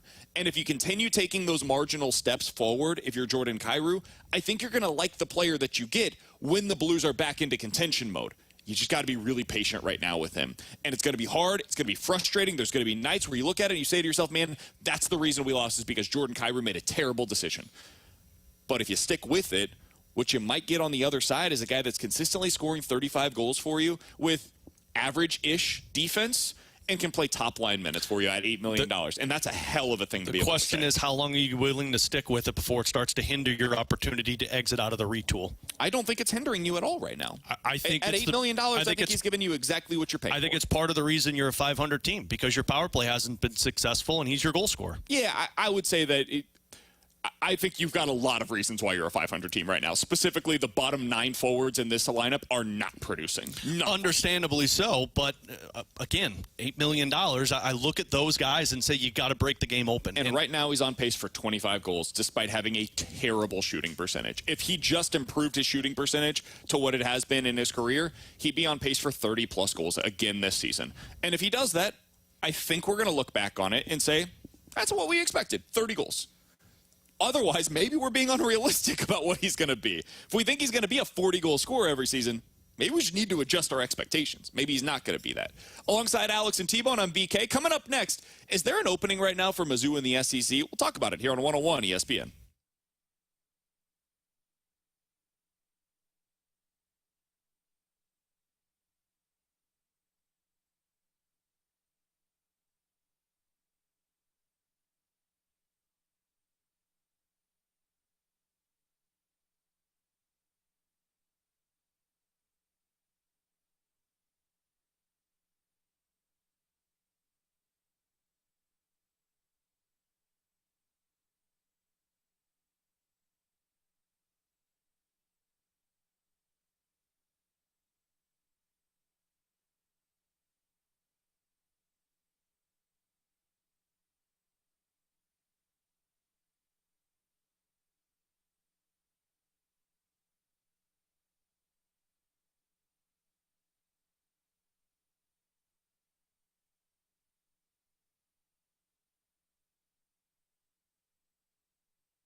about to get real interesting. Alongside Alex and T-Bone, I'm BK. Alabama right now is in a state of upheaval. Nick Saban decided to retire the other day. Now they're going around trying to find their next head coach. It feels like every day there's a new coach that announces, I'm not going to Alabama. I got an extension instead with my current school. Today, that coach is twofold. One, Norvell with Florida State, and two, Sark with Texas. Both have announced that they're going to be sticking with their current universities.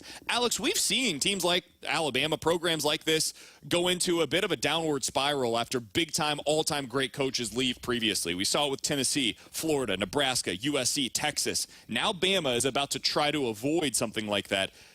If you're a Missouri fan, you've got Alabama on the schedule this year. You look around the conference, Ole Miss is pretty good, but I wouldn't say that's like a blue blood program. LSU looks like they're on their way back with Brian Kelly in charge. Georgia's really, though, the only program that I know, no doubt about it, they're in a great spot for the next decade.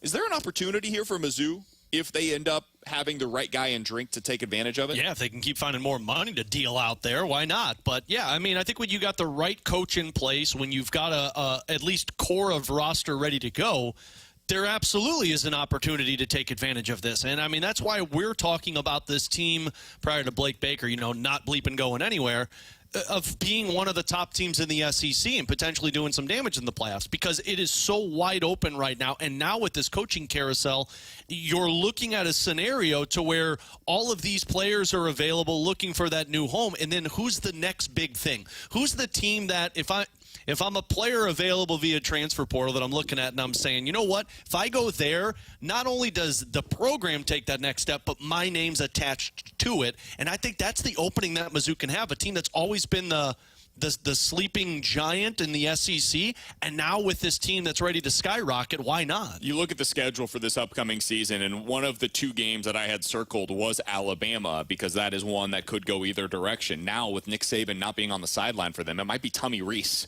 their offensive coordinator, who got run out of town at Notre Dame. I think this is even more of a reason to believe that Missouri in 2024, this is your year, man. You have got to capitalize, and it makes that defensive coordinator hire that much more important. Eli Drinkwitz has got to hit a home run with that hire, and I'm thinking more and more every day, you can't hire internal. You got to go get the best guy for the job, even if that means potentially losing a linebackers coach, a defensive ends coach, etc. You got to go out and get the right guy for this job. Big-time opening right now taking place for the University of Missouri. Coming up in about 15 minutes or so, we're going to dive into the junk drawer. But next, man, we've been looking forward to talking with this guy for quite some time. Buster Olney is MLB insider for ESPN and ESPN.com. Want to get his thoughts on the Cardinals offseason thus far, where they fit into a loaded National League at this point in the offseason, and what did he make of the comments from Bill DeWitt III the other day? We'll talk to Buster about all of that and so much more next year on 101 ESPN.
Grant Francis here with a SportsCenter update brought to you by Saliga Heating and Cooling. Last night, behind a 40-save performance from Jordan Binnington and a hat trick from Jordan Kyrou, the Blues took down the Rangers 5-2. They've now beat the best in the Pacific Division in the Canucks, the best in the Metropolitan Division in the Rangers, and tomorrow night they'll go up against the best in the Atlantic Division, the Boston Bruins. Pre-game at 6 o'clock, puck drop at 7 here on your home for the Blues, 101 ESPN. I'm Grant Francis. The SportsCenter update's been brought to you by Saliga Heating and Cooling, an independent American Standard heating and air conditioning dealer.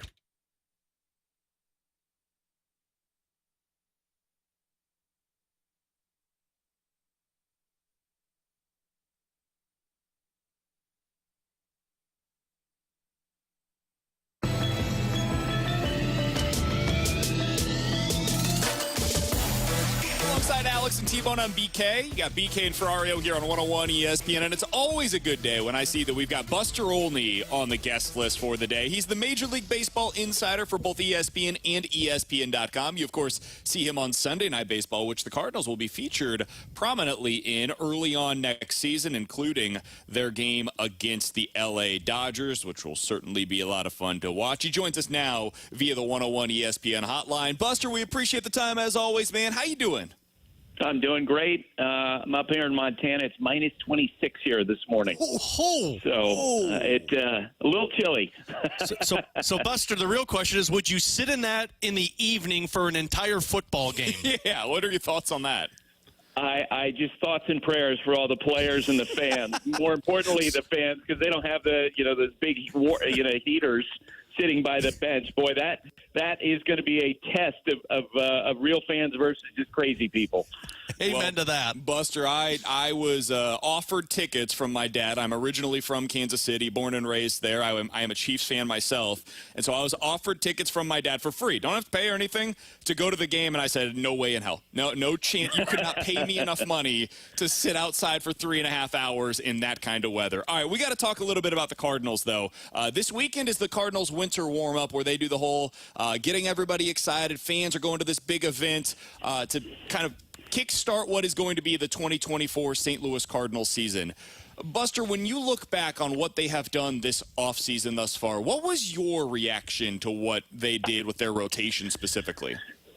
Yeah, so I think, look, Sonny Gray, there's no question, is an upgrade over what they had. And when he's healthy, when he's right, he's going to be a ground ball machine. It'll be a nice fit for the team that they have. He's a guy who can front the rotation.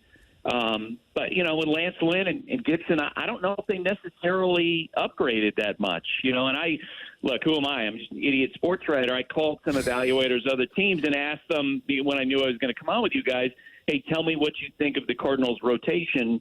And what I got back was it looks like a lot of replacement level type additions that they made. And some of the feedback that I got was about the pitching staff. They're going to have to score a lot more runs, because the feeling is that if they're going to, be a better team than they were last year, that part of the team, the lineup, just simply has to step up from, ranking 19th in runs scored to somewhere in the top 10, given the fact that they don't have a dominant pitching staff, and there are no signs that that's necessarily going to take place in 2024. Buster, I know you have some familiarity with Sonny Gray. We've heard a lot about him and the person that he is coming to the Cardinals and the potential of what he can bring to this rotation. Can you shed some light onto that? Yeah, and we both went to the same college, so I've known Sonny since he was, I want to say, freshman, sophomore at Vanderbilt. And, he is a terrific leader, and he's a great team guy. And when he went into free agency, I remember thinking, knowing how much he values being close to home in Tennessee, that he was going to wind up with the Braves or Cardinals. That seemed like a fait accompli. So the idea that he wound up with the Cardinals, not a shock. He's going to be a great positive force for them. For me, a terrific heir apparent to what Adam Wainwright always brought to the table with the pitching staff, because it always felt like no matter what Adam was going through, he was going to be a positive voice in the clubhouse, and I think that's exactly what Sonny's going to be. Buster, how do evaluators look at Sonny Gray? Because I think there's kind of mixed reviews here locally where a lot of fans say, yeah, I like Sonny Gray a lot. I don't know that he's a number one starter, though. And then you see like the Major League Baseball top 10 right now from MLB Network. They had him 10th on their list of the best starters right now in Major League Baseball. His numbers over the last few years certainly put him in that kind of regard. How do evaluators view him relative to his peers? Yeah, and I think that fans, maybe their perspective on him is colored by, what happened with him in the Yankees. He was just not comfortable in New York. There's no doubt about it. The Yankees sort of, when they traded for him, they hoped that he would be a guy who would be at the front of their rotation. They thought he absolutely had the right stuff to do that. But then, as Sonny got booed when he had some bad outings, he just didn't react very well to that. And if you guys remember, there was a trade deadline. There was some speculation maybe the Yankees would trade him. And then I think what they learned after the fact is that he probably would have been comfortable moving someplace else. And they shut him down for the rest of that season, basically. I just think that there's some players who are, a good fit in New York and some who are not. And I do feel like that when people talk about him, they take that year into account as opposed to look at all else that he's accomplished. And he's led pitching staffs. When he was with Oakland, he had big games against guys like Justin Verlander. He was terrific last year with the Minnesota Twins. I think that if he didn't have that blip of a time in New York, he would be looked at as being, by all the way around as being one of the best pitchers in baseball. St. Louis is not New York, and I understand that on the front end in terms of a media market. However, the expectations are exceptionally high when you're playing for the Cardinals, more so probably than in Cincinnati or in Minnesota. How do you feel like he will fit into this market, Buster? Very well. And he does remind me a lot of Adam in terms of his personality, in terms of, someone who's going to take responsibility at the front end of that rotation. I think he'll be good there for whatever reason. I mean, let's face it. If you're playing for the Yankees and you're a star player who comes in from the outside, you're going to get booed. Juan Soto's going to get booed by Yankee fans probably on opening day at Yankee Stadium. He strikes out his first plate appearance. And Sonny's going to have a lot longer leash with the fans in St. Louis. And, I think he'll continue to be one of the best pitchers in baseball. So, Buster, I know you talked about how, it feels like the Cardinals very underwhelming. The talk, though, of course, is the Central has not done anything in the National League. No. Do you still feel like this Cardinals team could do damage, or do there need to be upgrades if they want to go anywhere? Well, I think that they need some of their young players to establish themselves once and for all in the big leagues. This will be the year that they really need Jordan Walker to come out and hit 30 home runs and to establish himself. They need Dylan Carlson to establish himself, and Brendan Donovan, and et cetera, Lars Nootbaar. And I think one thing that's going to help with that is that they need to make decisions. When you look at the Cardinals over the last 5 years, and we write, 10 years from now, we write, okay, what happened with the Cardinals from 2018 to 2023, I think the one thing we can say is they really didn't do a good job at making hard decisions on their young players.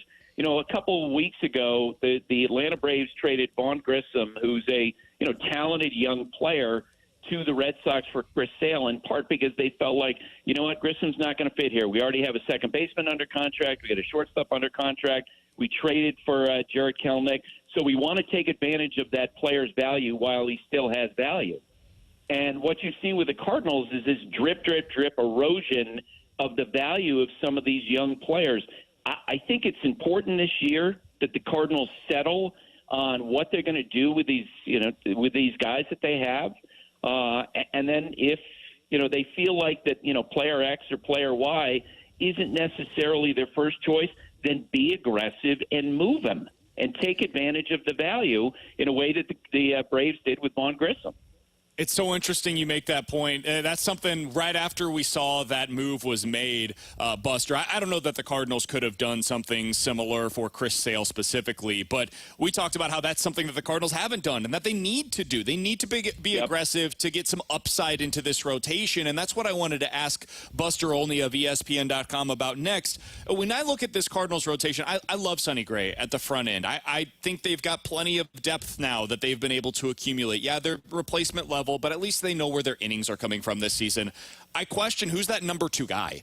I don't think you have the upside going into a playoff series against the Dodgers, against the Phillies, against the Braves to be able to stack up 1 through 3 in your rotation compared to them. The place where they could find that, Buster, is potentially on the trade market, but not many of these guys have been moved thus far. What are you hearing from other teams about if there is any movement that is expected to happen on the starting pitching trade market prior to spring training? So basically what you hear from other teams is that if you're going to get Corbin Burnes of the Brewers, you're going to have to go in there with a pick and a shovel and a whole boatload of prospects and pry him away from the Brewers. And let's face it, it becomes more complicated if you're in the division. If you want to talk about Shane Bieber, the Cleveland Guardians probably have as good of a trade record as any team in baseball the last 10 to 15 years. You're going to have to go and pry him out of there. Dylan Cease is going to get traded, but the problem for the Cardinals and any team involved in this is that it's a really competitive situation. You've got the Dodgers involved, the Yankees, even after signing Stroman yesterday. They're going to continue to monitor the Cease trade conversation. You're going to have to outbid teams, and that's it takes me back to what my point about the erosion of value in the young players. Let's say if we turn back the clock and 2 years ago they made a hard decision on Dylan Carlson where they were to say, you know what, we don't see him fitting into our outfield. We got this, Walker coming up. We've got this player, and we want to make a decision while his value is still at its highest. They would have been in a much better position. I don't know if they necessarily, unless they want to dig into their best prospects in minor leagues right now, would be able to do that. I always think that there's a disconnect between, what fans believe the value of a former number 1 pick like Carlson is in this moment compared to how the industry views them, because we've seen the erosion of their performance in their years in the big leagues since 2021-22. In your opinion, Buster, what's the value of a Nolan Gorman in a trade? Because that's the one I've brought up a lot, that if they want to get a starting pitcher, that might be the point that they got to get to. Yeah, the one thing I'd say, I hear a lot about the Cardinals guys is that the defensive challenges mitigate the value. And I can't give you that because, let's face it, each team is going to evaluate the prospects differently. I agree with you. I think if he's not going to be in there, for 500 plate appearances, make a decision on him, move him. It's clear that with Tyler O'Neill, it felt like they just moved too slowly. Yep. And they were always waiting for more. We wondered if they were going to be trading him, and they were like, well, we need more value for him. Well, you're not going to get more value. That's not coming as you hold on to a guy longer. Or with Dylan Carlson, like you mentioned, we need more value for him. Okay, but as you continue to put him on the bench as your 4th outfielder, teams are going to see that and say, okay, well, they don't view him as a starting outfielder. Why should we? It's strange the way that they continue to hug on to not just their prospects, but guys that are on the cusp of the big league. And one of the things that's the backdrop to all of this right now, Buster, is this is a league-wide thing, but it is specific to the Cardinals as well. The RSN situation, where these teams don't know where that money is going to be a year, 2 years, 3 years down the road. The Cardinals team president, Bill DeWitt III, made some comments the other day to John Denton of MLB.com, basically saying, hey, listen, we're basically at our max capacity right now when it comes to our payroll because of the uncertainty that's on the horizon with these RSNs. What are you hearing on that front, Buster? How much of an impact are those RSNs having, whether it's for the Cardinals or elsewhere, with teams and what they're doing this offseason? Yeah, so the point was made to me actually by a baseball executive yesterday that, a lot of the owners, have built their fortunes because they're relatively conservative with their money, right? They're careful when they're managing their money in the business that got them into the situation, and they're going to want more certainty with the TV situation. Now, without going into the weeds of it and the particulars, there is an expectation in the industry is that we are going to have clarity before the start of the season, maybe in the next few weeks, about the RSNs and what's going to happen going forward. And when that happens, I do think that with some teams, the Texas Rangers are looked at as the primary example of this, you're going to see a loosening of the purse strings, and you will see more money available. Early in this offseason, there's no doubt some teams like the Rangers have been careful because they want to make sure that the TV situation is in a place of certainty for them. And just to double back and finish up the point about the young prospects, it's not only you keep a guy on the big league roster as a fourth outfielder and his value goes down, his service time continues to go up. Yeah. Which is a huge problem because you've seen in recent years teams absolutely do what they can to hoard the guys with 0 to 2 year service time while making harder decisions on 3 and 4. That's what's been disappointing about the Cardinals, that they've had a number of these young players accumulating service time without hard decisions being made on what role they're going to play with the team. Buster, final question that I've got for you, and this will go more to the National League as opposed to just the Cardinals. I respect your history of the game as much as anybody, and when you look at what the Dodgers are doing right now in terms of the accumulation of talent, where's this stack up for you in terms of the best teams that you've seen assembled with star talent? It's right up there, right near the top. I covered the 98 Yankees for the New York Times. That for me, is going to go down in history as the greatest team ever. And they won 125 games, including the postseason. And at the core of that team, you had all those young players, the Jeters and the Posadas and Andy Pettitte, Mariano Rivera, who came up through their farm system. That's kind of what the Dodgers have done. They have mastered the ability to draft and develop players, Will Smith and Walker Buehler. And on top of that, they have the financial resources to go out and get a Mookie Betts and a Freddie Freeman and to sign Shohei Ohtani. They maximize their excellence at all levels. I would say, though, if you were to, it's kind of a fun barroom conversation where, you can ask, would you take the Dodgers or would you take the other 29 teams to win the World Series? I would take the other 29 teams. Yeah. I think Dodgers are going to win a ton of games this coming year, but I still have questions about their rotation. And we know how the baseball postseason works, right, Buster? Yes. The Arizona Diamondbacks just got to the World Series, so who knows? I'll take the other 29. Exactly. Hey, Buster, appreciate the time as always, man. It's great to catch up with you. Be careful out there in Montana with the negative 30-degree temps. Hopefully we'll talk with you again soon as we get closer to the baseball season. All right, guys. Always fun. Thank you. Thanks, Buster. You got it. That's Buster Olney, one of the best in the business, MLB insider for ESPN and ESPN.com, joining us here on BK and Ferrario. Want to react to a couple of things that we heard there from Buster Olney. We'll get into the junk drawer as well coming up next year on 101 ESPN.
Hendricks and T-Bone on BK. Normally we would dive into the junk drawer, getting something non-sports related here. We are not going to do that today because we just talked to Buster Olney, ESPN's MLB insider. Guys, for people that missed it, it's well worth your time. Go listen to the full, 15-minute conversation. 101ESPN.com, the free 101 ESPN app is where you go to find it. It's all presented by Dobbs Tire and Auto Center. We're going to talk more baseball with Jon Morosi of MLB Network here in just a little bit as well. But Alex, what was your biggest takeaway from our conversation with Buster? I mean, it was him talking about the erosion of prospects in the the Cardinal system, and how they let that just continue to grow over time with their expectations, their hype, and it doesn't match up to what others around Major League Baseball look at. Tyler O'Neill was a reference he brought up. Dylan Carlson was a reference he brought up. And talking about a team and comparing it to how some of these other teams operate in Major League Baseball that say, hey, we're ready to start winning, and maybe we just need to move on from these guys. It might bite us in the rear end, and it might not, but they're effective with it right away. While the Cardinals, for some reason, don't understand, the longer we sit on these players in hopes that they become something important to our team, the less we're going to receive on the other end. And if we want to upgrade our roster, and we got to stop living on hope and start living on making aggressive moves. I loved what he said about it, and frankly, it falls right into the line with me about Nolan Gorman.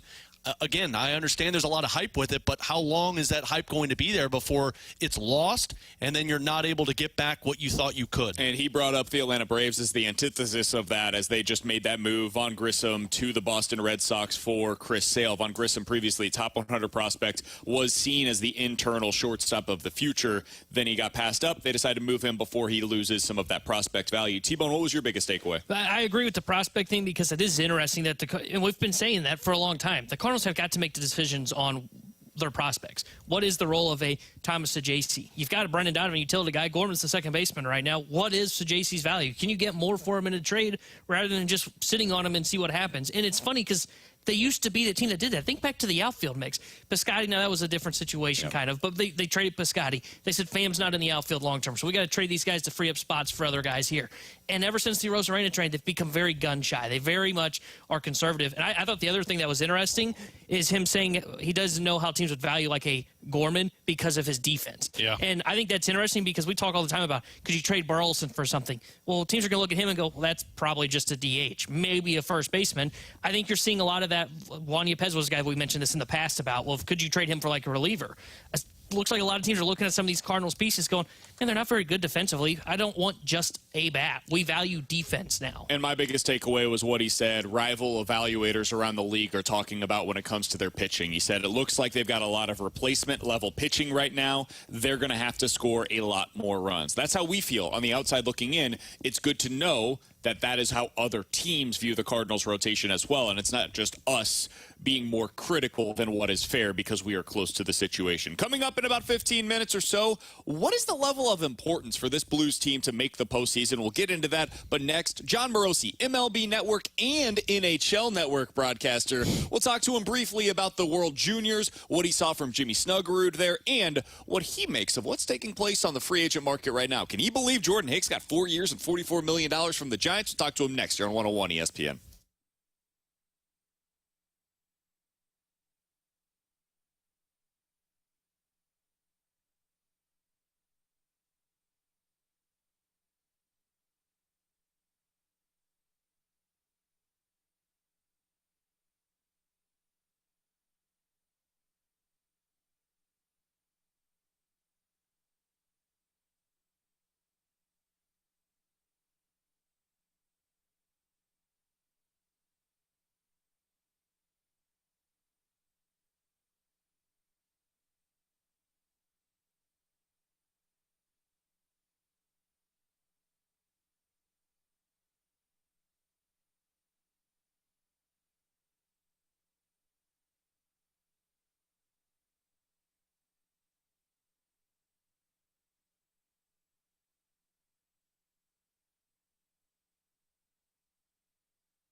Ferrario and Tanner Hendrickson. I'm Brandon Kiley. We are broadcasting live at the E&B Granite Studios out at the Centene Community Ice Center where the Blues had morning skate earlier today. The Blues had a bunch of prospects, though, earlier this month in Sweden for the World Juniors, and Jon Morosi was broadcasting for NHL Network as a part of their coverage for the World Juniors. He joins us now via the 101 ESPN hotline. Many of you also know Jon for his work over on MLB Network, and we'll get to the Cardinals and Major League Baseball here in just a bit. But, Jon, I know you look forward to this every year as the World Juniors take place. You got to see our guy Jimmy Snuggerud up close and in person. What'd you think of him? Well, first of all, good afternoon, Alex and Brandon and Tanner. Great to be with you guys in the great city of St. Louis. It was amazing to watch Jimmy Snuggerud's play during the course of the tournament. And then, of course, he gets back to the University of Minnesota over the weekend, has a massive game, a hat trick. So clearly he's got that gold medal. He's inspired. And I look at him as being right on the cusp of potentially being ready to sign after the season is over. And I think that, of course, the question of if he wants to do it comes up to him and his family and the Blues and what they want to do. But in terms of his readiness, there is, of course, an example of Brock Faber, who you've seen certainly in the Central Division as well, playing so well for Minnesota. He came back for a third year and stepped right into the playoffs and played great for the Wild. So there may be a case for Jimmy to come back for his junior year next season. But the bottom line is, he is playing great on an outstanding trajectory. I think his goal scoring showed up in the big moments in that tournament, and it was a delight to watch that Team USA, who really has such great cohesion as a group. That group of players played together for 2 years at the USA Hockey National Team Development Program, and Jimmy Snuggerud, or Snuggy as he's known to all of his teammates, just really a popular teammate. And I've had a chance to talk to Jimmy now multiple occasions, an elite shot, and just a true gentleman. And you're going to love to get to know him in St. Louis. He just has, I think, a tremendous personality. He's going to fit the city exceptionally well. Very much a team-first guy. He's got a lot of talent, a lot of skill, but he's never someone that draws unnecessary attention to himself. So I think he's going to fit perfectly with the Blues and the organization and really help this next generation of great Blues teams advance forward. Jon, you've been covering these World Juniors for some time now. You've seen a ton of talent at that level. What did you make of Jimmy Snuggerud's shot in person? Well, it's elite, and I've been able to see him play, I think, probably a half dozen times in person now through games at the University of Michigan and elsewhere, just getting a chance to see his shot up close. And he has had that shot, that elite shot, since he was a high school player in Minnesota. And it got even better and better at the USA Hockey National Team Development Program, where they do such a great job to bring in young players and then have them train at a high-level place. And Brian Gallivan, who they really admire so much here in Michigan, to train these players to where Jimmy came in with the skill, and then I think he got even stronger, bigger, faster, and so the release got even better, sharper, quicker. He's one of those guys, I think, much like his teammate on Team USA, Cutter Gauthier, it's on his stick and it's off his stick very quickly into the back of the net. And that's an instinct for the game that's hard to teach. He certainly grew up around the game, as you know. His father, NHL player, a legend for hockey in Minnesota, his grandfather as well. So he's grown up around the sport. He's a third-generation player who's worn the red, white, and blue now on the U.S. national team in some capacity. So Jimmy's just a first-class guy. And I would also mention this, talking about Team USA in St. Louis, if I want to mention this as well, on Monday, 4 o'clock Eastern Time, NHL Network, we go to the next realm of the future. So the players who have not yet been drafted. And so we've got the Chipotle All-American game on NHL Network, 4 p.m. Eastern Time. So these are players who are eligible for the draft this year and also in 2025. And that's where we have the story of Shane Van Sage from St. Louis. And he actually is a member of the Junior Blues organization. He's played there for a number of years. But he has now come on and played very well at the under-18 level this season. He's draft eligible in 25. He's committed to go to Michigan State, and he is a big, physical, strong young man. I had a great conversation with him last week and really impressed by his character, the way he talks about his game. I think wanting to be at that physical presence. Think maybe like a younger Pat Maroon style of a player with really good hands. His nickname around the program has become the big show because he's a big guy. He skates well. He's got some finishing talent. So we're talking about Jimmy Snuggerud, already a Blues draft pick. And wouldn't it be great if Shane Van Sage becomes a Blues draft pick in his hometown as well? St. Louis producing some legit NHL talent in recent years, John. So this is just the latest in a long line of NHLers to come out of this area. It's becoming quite the pipeline. You can watch insider Jon Morosi on MLB Network's Hot Stove weekdays throughout the offseason. And, of course, as you just heard, on NHL Network programs as well. All right, John, let's turn our attention to Major League Baseball. The Cardinals have their winter warm-up this weekend here in St. Louis, so we're starting to get prepared for this upcoming season. They seem to be pretty close to being done, if not all the way done, with their offseason moves, according to Bill DeWitt III and some of the comments that he made earlier this week. John, when you look at this Cardinals rotation and what they started with versus where it's at today, how do you assess their rotation? I think it's brought the rotation up to a competitive level in the NL Central. Do I think that they're going to win a 7-game series against the Dodgers this year? No, probably not. But can they win the National League Central where the Brewers, their rotation is not what it was a year ago? The Cubs, I think they're basically even where they bring in Imanaga and Stroman signs elsewhere. The Reds are better. So I think they're going to be able to compete. I think overall, I would say this, and you know this, I'm not telling you any breaking news here. The Cardinals' overall performance relative to expectations and talent was somewhere in like the 10 to 20th percentile of outcomes last year. They had a bad year. We all know it. Obviously, I saw a number of Cardinal games last year in person. You guys saw more than I did. I don't need to tell you that. But what we do know Unfortunately, John, unfortunately. Exactly. You were there. You lived it. But what I'll say is this. John Mozeliak at the GM meetings told us we need 3 starting pitchers. He went out and he got 3 starting pitchers. I think Sonny Gray, perfect for what they need. I do think you bring back someone in Lance Lynn who certainly knows the organization. Gibson, a great Midwesterner as well. I think he's going to be a really good fit.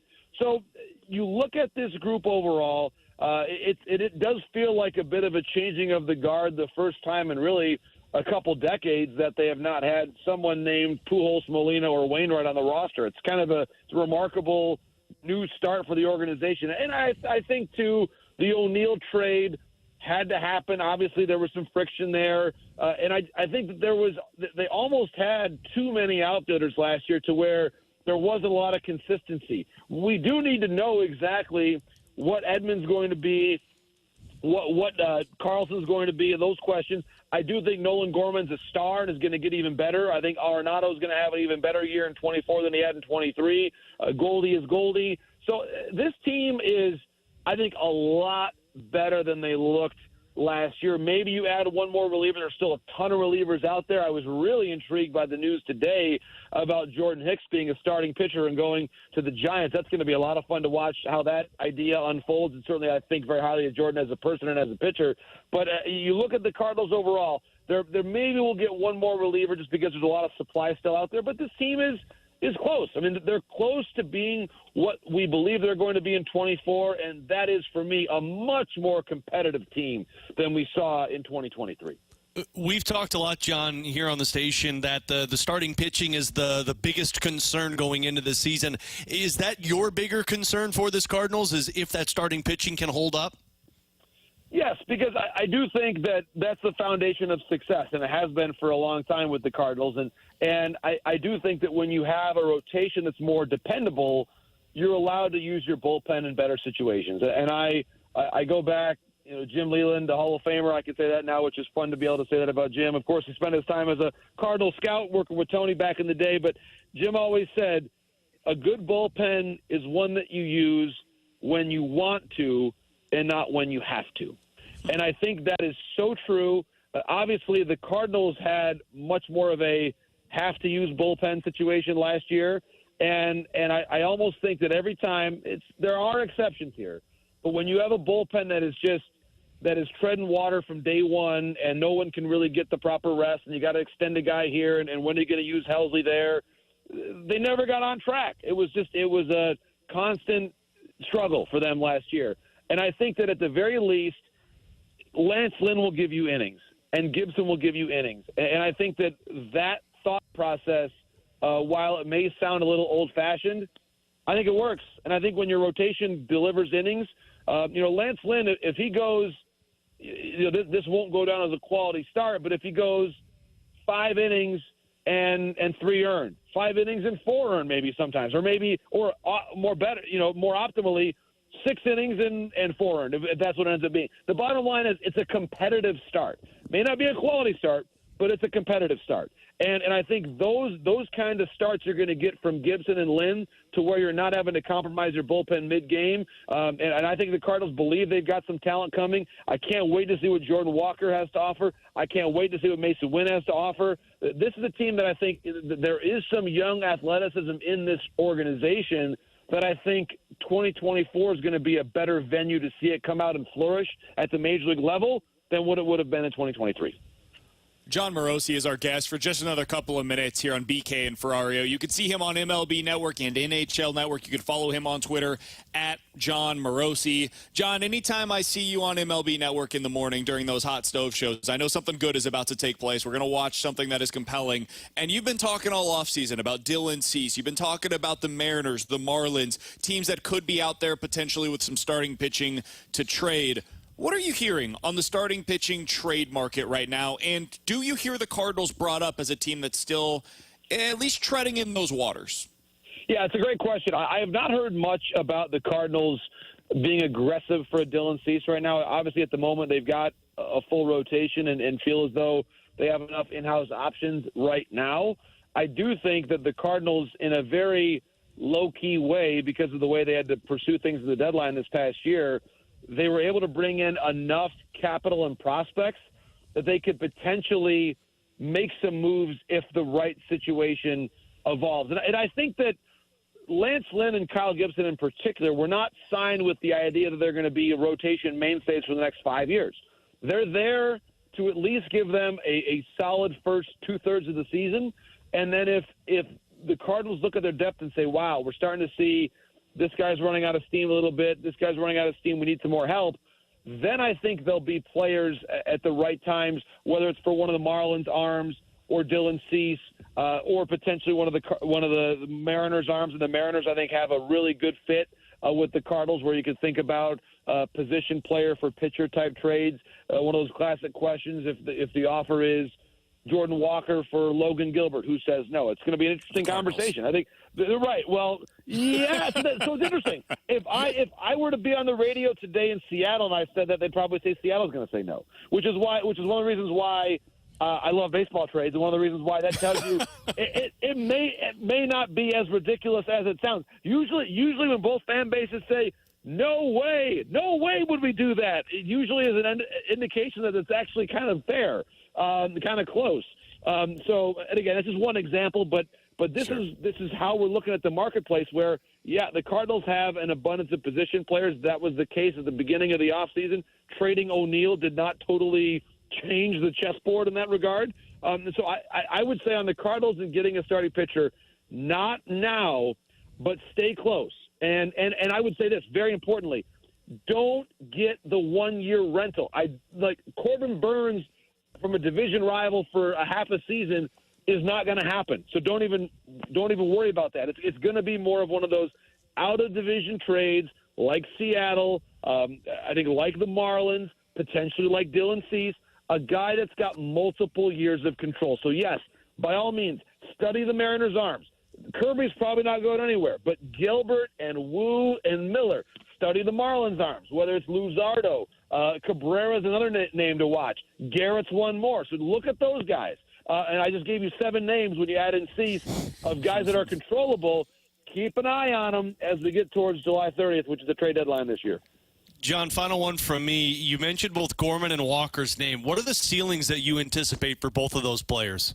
I mean, when things click, they're all-stars. They really are. I mean, and you look at it, and, Edman's been at that all-star level, and I look at their offensive profiles being at least as impactful as what Tommy can do. And I love Tommy as a player. He's one of my favorites to watch in the game because of his versatility and the way he plays the game. So I think that this team, that's the thing about the Cardinals. As bad as it was last year, they've got, I think, in both Walker and Gorman, potential all-stars. Mason Wynn has got like a Sean Dunston arm at shortstop. I mean, like, he can really fling it from over there, which I love. I just love watching him play defense. So he's going to be a lot of fun to watch. This team, again, as bad as it was, everybody, I love coming to see baseball games in St. Louis. You know, my grandfather was a Cardinal fan, so I always got a soft spot in my heart for the Cardinals. Like, I can't wait to come there for some showcase games this year on MLB Network where the ballpark is rocking and the team is in it again, because those trades they made will help.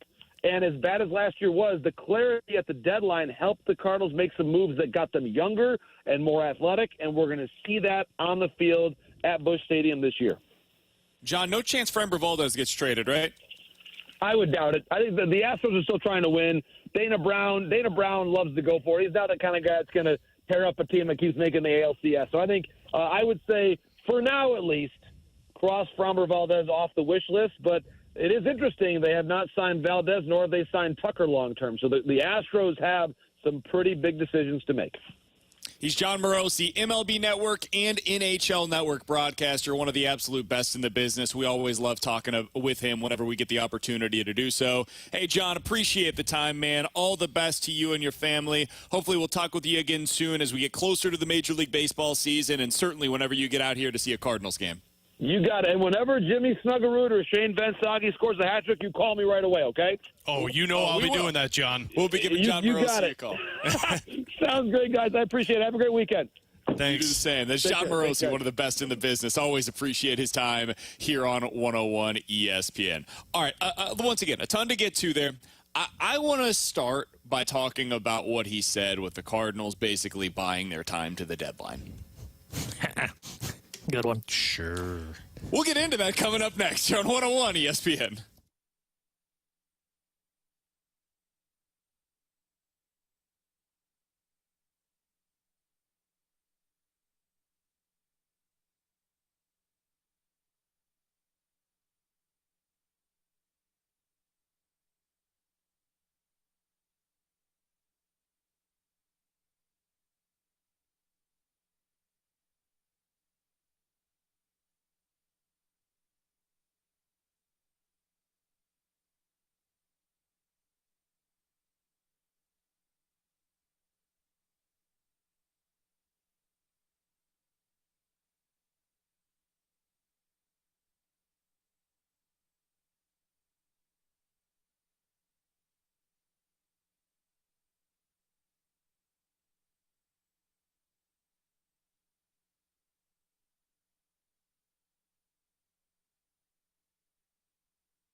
Cardinals here in just a moment, but big news in the world of college football. According to ESPN.com, Washington's Kalen DeBoer is expected to be named the next head coach with the University of Alabama.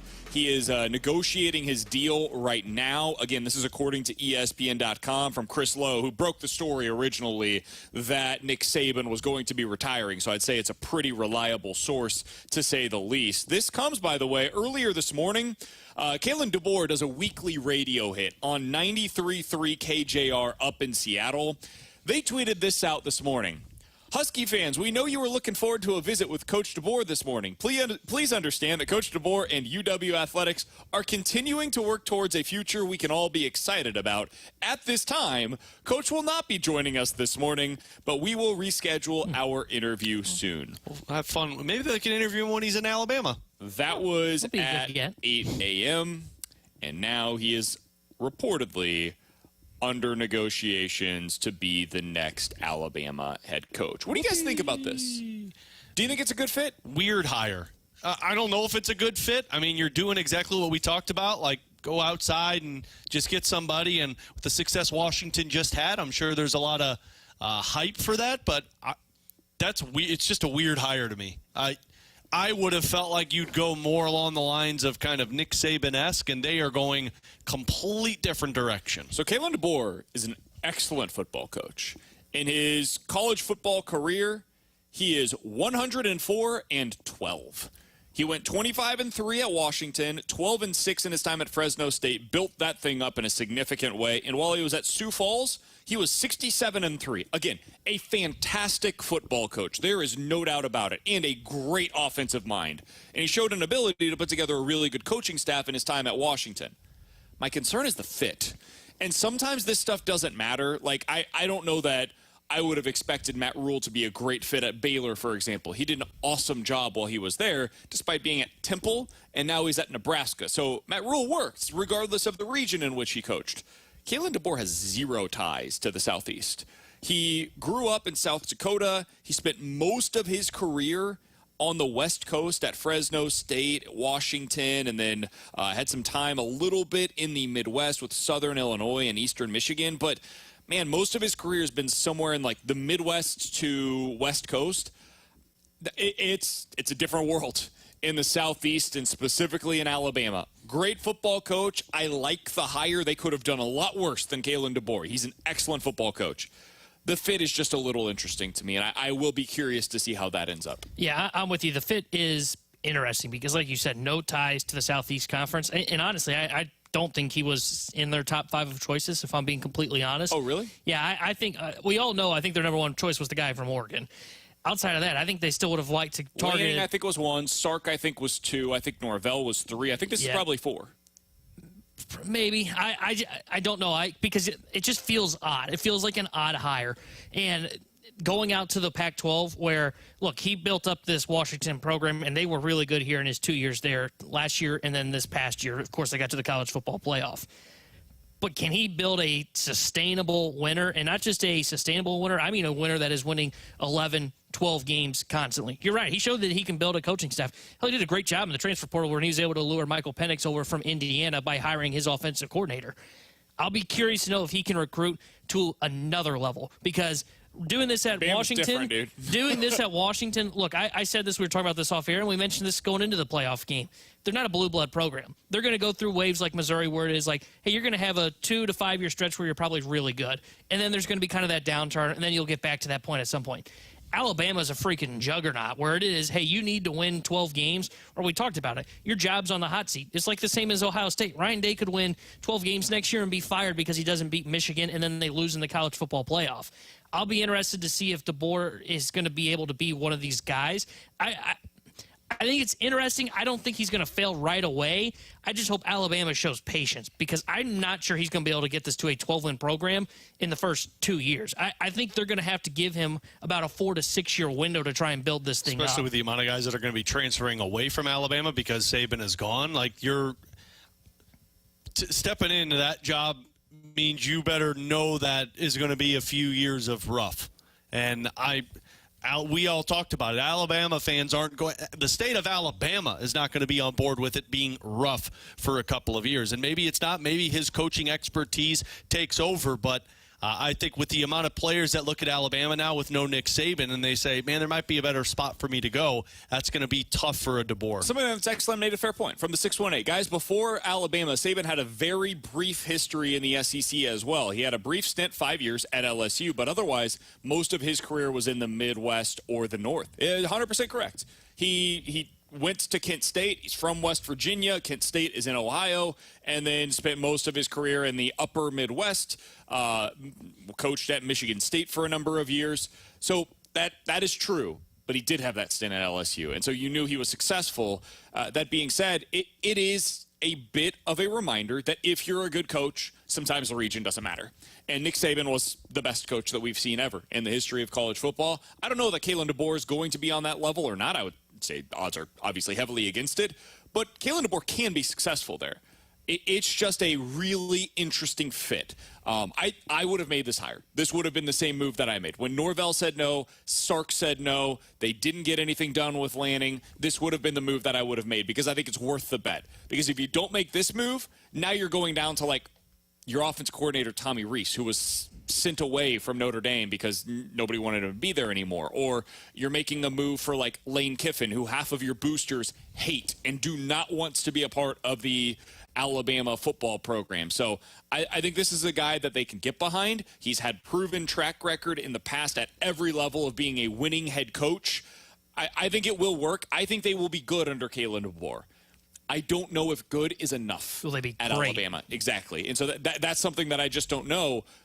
It'll be one of the biggest storylines, of course, this year in all of college football. All right, so that's the news in college football. Kalen DeBoer, the Washington head coach, is negotiating a contract right now to be the next head coach with Alabama. If you missed it, we did just have a conversation with Jon Morosi of MLB Network and NHL Network. Really good stuff from him. We also talked earlier today with Buster Olney of ESPN.com. If you missed any of those, check out the full interviews on our podcast page, 101ESPN.com, or the free 101 ESPN app. They are presented to you by Dobbs Tire and Auto Centers. Alex, to me, the thing that I found most interesting from Jon Morosi was what he said about the Cardinals' rotation. He said it's good enough to compete in the NL Central. Can it win a 7-game series against the likes of the Dodgers? No, he does not believe that will be the case. But what they're doing is buying time to get them to the trade deadline to find out, okay, where are we light right now? He believes that will be in the rotation, as does everybody in this room right now. My thing that I get frustrated with all the time is it feels like the Cardinals are constantly kicking the can down the road, kicking the can down the road, kicking the can down the road. Sure, we go into the season, we're a little light when it comes to what we have in the rotation. Oh, we'll get that fixed when we get to the deadline, except they never do. Then they get to the offseason. It's like, oh, this is the year.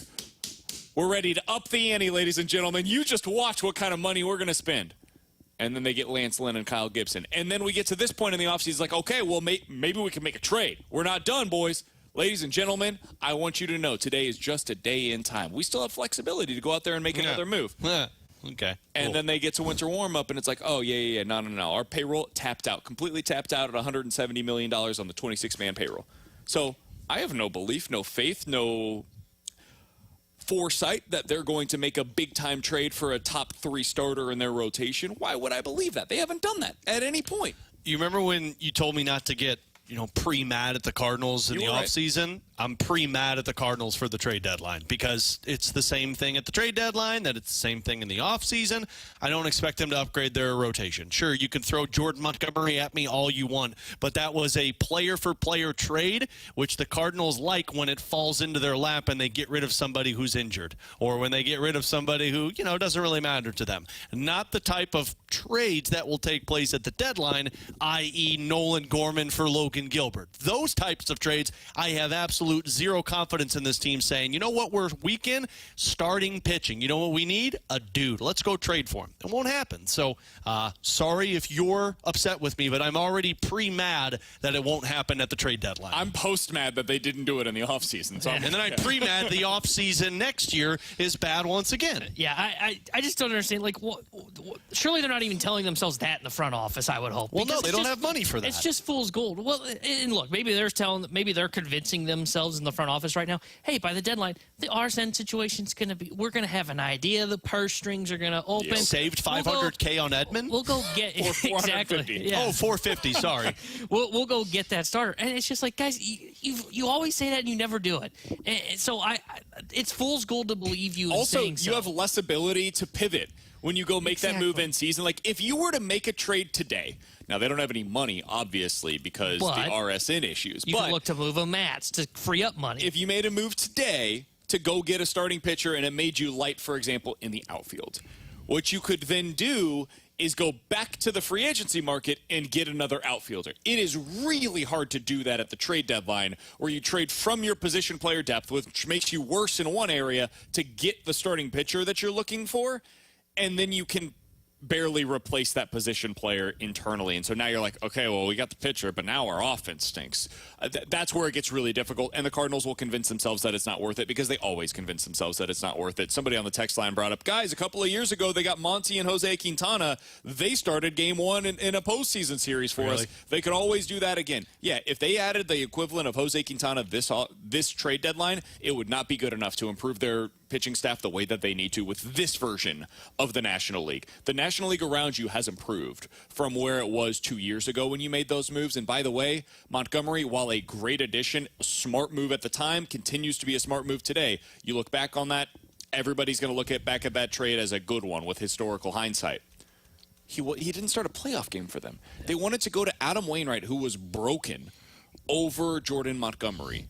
So, yeah, that's not the front-end guy that you're looking for either. I'm just glad nobody threw John Lester at us. You know, the Cardinals got John Lester. They honestly really need to go out there and get John Lackey. The equivalent of John Lackey. Whoever that guy is this year, and I don't know that he's available, but that's what they need. They're missing that guy in the rotation. guy was Chris Sale, and you decided not to get fancy with it. They would tell you Miles Michaelis, that guy. Coming up in 15 minutes, we're going to get into our NFL weekend look ahead of Super Wild Card Weekend. But next, one's got to go. 314-399-9646 is the Air Cover Service text line for One's Got to Go here on 101 ESPN.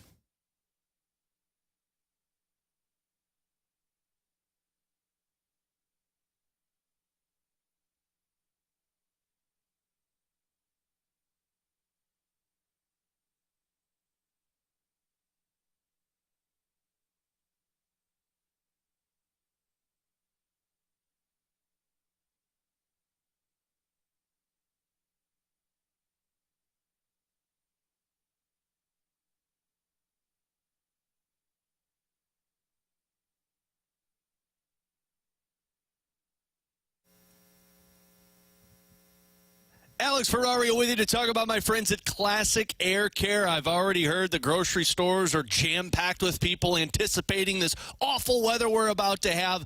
So if you're like me, you're thinking, oh boy, I hope my heater, my HVAC system gets me through the winter. Well, that anxiety has gone away since I've been using Classic Air Care. They've been making my family comfortable for the last 30 years, taking care of my dad's house, taking care of my house. They've been making people comfortable since 1926. And what I love about them is I'm a part of the maintenance program, so every 6 months they come out, they check my unit, they clean it, make sure I'm good to go for the upcoming season. But then being a part of that maintenance program, when there's issues like now, if something happens with my heater, with all of this cold coming, I can call them and they'll have somebody out there immediately. So I always know that Classic Air Care is taking care of my house. Again, they've been doing it since 1926. St. Louis's #1 choice for HVAC and plumbing. Give them a call today. Look into that maintenance program. Or if you're in the market for an HVAC system, they've got 18-month 0% financing available to you. Classic Air Care and classicaircare.com.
Grant Francis here with a Sports Center update driven by Johnny Londoff Chevrolet and Johnny Londoff Autoplex. Last night, the Blues welcomed in the New York Rangers, the top team in the Metropolitan Division. Were able to beat them 5-2 behind a hat trick from Jordan Kyrou and a 40-save performance from Jordan Binnington. Blues have now taken down the best team in the Pacific Division, the Canucks, the best team in the Metro, the Rangers, and now tomorrow they'll welcome in the best in the Atlantic Division, the Boston Bruins. Pregame at 6 o'clock, puck drop at 7 here on your home for the Blues 101 ESPN. And then on Sunday, we'll have some football action for you, some wild card weekend action as it's Bills and Steelers at 12 o'clock, Cowboys and Packers at 3:30, and then Lions and Rams at 7 o'clock. So you can stick with us all day here on 101 ESPN on Sunday. I'm Grant Francis. The Sports Center update's been driven by Johnny Londoff. Find your roads and shop 24/7 at londoff.com and londoffAutoplex.com. Are you kidding me?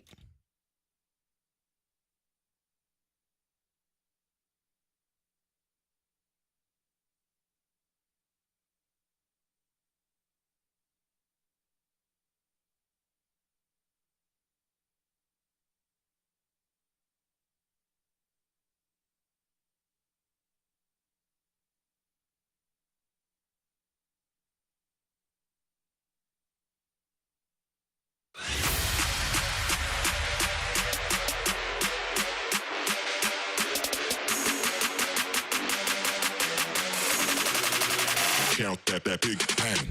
314-399-9646 is the Air Comfort Service text line for One's Gotta Go. You give us 4 options. We'll tell you which one's gotta go here on BK and Ferrario. Let's start with this one from the 314. Guys, one's gotta go snow activity edition. You could be having some of these over the next couple of days. None of them. Boy, it is gonna be frightful outside. One's gotta go sledding, snowball fights, building a snowman, or snowmobiling. Alex, have you ever gone snowmobiling before? No, that doesn't sound very fun to me. I went in the Rocky Mountains in Denver a couple of years ago. I got to tell you, it was a blast. Yeah, no. You know what's really fun is going 40 miles per hour on the side of a mountain. Yeah. In a When snowmobile. it's cold as hell. So, yeah, I'm out on that one. That one's got to go. I would definitely say the snowmobile one. That one's definitely. Like, at least the other that one. doesn't sound fun. At least the other one, I just got to deal with normal wind. I don't have to deal with normal wind on top of You know, going you're still 40 getting- miles an hour. You're still getting like a snowball fight. You're running around. Maybe not so much when you build a snowman, but like when you do sledding, you got to go get walk back up the hill with the sled. Stay a little bit warm doing that. I stand in one spot when I snowball fight and just see if you can hit me. Loser. I'd go sledding. What? Sledding's the one that's got to go. The one thing that like everybody likes to do when it Tubing's snows. better than sledding. Don't let any of these We're not big running around sled- on the ice outside. Oh, you can tube on a. Technically, on snow. that's still called sledding. No, it's Like, not. you're going down a It's called hill in tubing. snow on an object. Sledding, tubing, whatever you want to call it. It's the same thing. It's not. It is called Tubing is when you get sir. pulled on a rope It's the behind same a thing. boat. Look it up. 314-399-9646 is the Air Comfort Service text line for One's Gotta Go. Alex, you grew up, by the way, in St. Louis. What's your favorite hill? Art Hill. Art Hill is the spot to go. I should have clarified. What's your favorite hill other than Art Hill? Because that's the answer for everyone. Well, what do you? That's like saying, what's your favorite It's pizza the in go- St. Louis? Well, you can't Obviously, just. it's Well, if Provel you take cheese. away the one famous, how many other famous hills are there? Well, I don't know. This hill on the side of the road, it's a pretty good one. It doesn't have to be famous. What's the one that you use? I mean, there's one at Mackenzie Park that's really good up the street from Ted Drew's. There you go. On That's a Chippewa. good one. By Chippewa. Ted Drew's famous frozen custard really is good guys and gals. I don't know. There's a couple by my house where we lived down on the hill that were really good, but they don't have names like Art Hill does. The random hill on the side of Loughborough, that was a really cool one to do. The one in Olney is called the Dam, and that's it. Yeah, the dam, because you say the whole time down. Damn, damn, damn, damn, damn, damn, damn. Damn, that's the soda shop. I'll never forget. Shout out to my mom. When we were in the backyard when we were younger, she went down a hill that we had. She was on one of those circular sleds, you know, that when you go down one way and it spins. She went down one way and then it spun and it turned her backwards and her face plant right into the concrete foundation. Tubing, my friend. No, damn it, 314-399-9646 it's sledding. is the Air Comfort Service text line for One's Gotta Go. One's Gotta Go NFL Final Four. Ravens, Bills, 49ers, or Cowboys. I'll get us started here. Bills. I have more confidence in the Ravens, the 49ers, and the Cowboys than I do at this point with the Bills. We got to look at what the Bills actually did down the stretch, ladies and gentlemen. They beat some really trash opponents and then had a really nice win in there. Most of what they did in the final 5 games of the season, it's not as impressive as what we're giving them credit for. So, Bills got to go. Yeah, Bills got to go. It's a simple one. Now, if you were to tell me the one got to go, the team that's most likely to ish the bet, it would be the Cowboys. But the Bills are probably the one that has to go out of this group. Is it weird that I would say Baltimore? Wow, really? I do think Baltimore could lose a game and nobody's be like, what the hell? I'm just thinking like the excitement of what those teams would be in the Final Four. Like Dallas has got a really good roster, and you get the Mike McCarthy experience with it. San Francisco, I think, is just the best all-around team in football. With the Bills, there's the glass case of emotion and Josh Allen, where in the first half he could throw 5 picks, and yet somehow they win the football. I could argue the same thing with Lamar Jackson with 3 fumbles. When I think like Baltimore and like their offense, I don't think like a lot of star power outside of Lamar. Like Zay Flowers, like he's good, but he's inconsistent. OBJ's old and washed up. Mark Andrews is getting ready to return, so maybe it makes the offense more exciting. Defensively, they got a good squad, but I don't know if they have like a superstar on defense. I think their defense is the part that gets you excited. I think they're just they're a great team, but with just a bunch of really like I don't want to say unknown names, but just good names that you know, like Roquan Smith, Flowers. No like superstar outside Lamar. So I'd say Baltimore. All right, one's got to go. This breaks the rules. It's only 3, not 4, but I'll say it anyways. One's got to go. NFL Wild Card Weekend reunion storylines. Tyreek Hill versus Kansas City. Mike McCarthy versus the Packers, or Goff versus Stafford. Which one of those is the least appealing to you? This is easy for me. I think it's McCarthy versus the Packers. Totally agree. I don't care. It's been like, if Rodgers was still there, it would hold a little bit more weight because that was part of the storyline. It's like 15 years. Since McCarthy left? Yeah, how long has it 5. been? No way. Yeah, I think McCarthy got fired in like 2019. Okay, well, when were they good with McCarthy? I mean, I think they went to the Super Bowl in 13. That feels like a long time ago. Yeah, he got fired in 2018. So 6 years ago? 5, yeah. That feels like forever. Yeah. It just doesn't have like any luster around it. Like they went coaches to the NFC Championship game in 2017. Yeah. What makes the other two?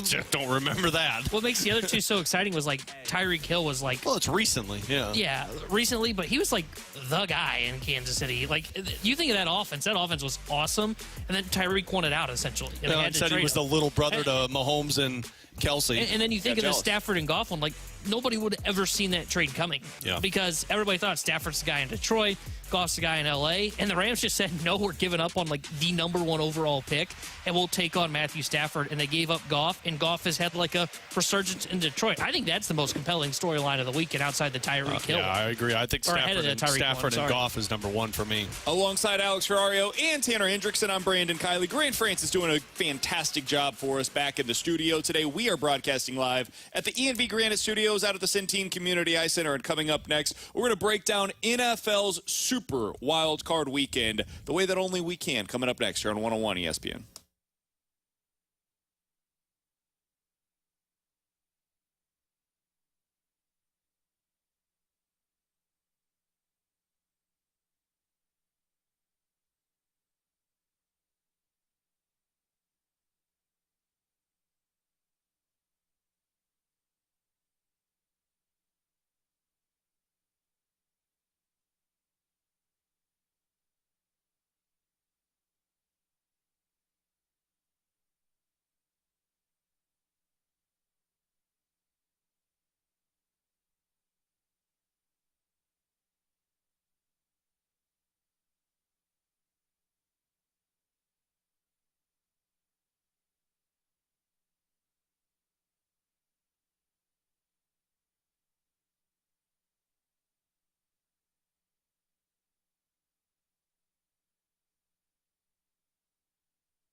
right, let's get to it. It is Super Wild Card Weekend in the NFL, and we're going to give you our fastest 3-minute breakdown in the history of sports radio. Alongside Alex and T-Bone, I'm pretty BK. fast. Let's go in order in which these games are going to be played. The first one is tomorrow at 3:30 on NBC. It is Browns at the Texans.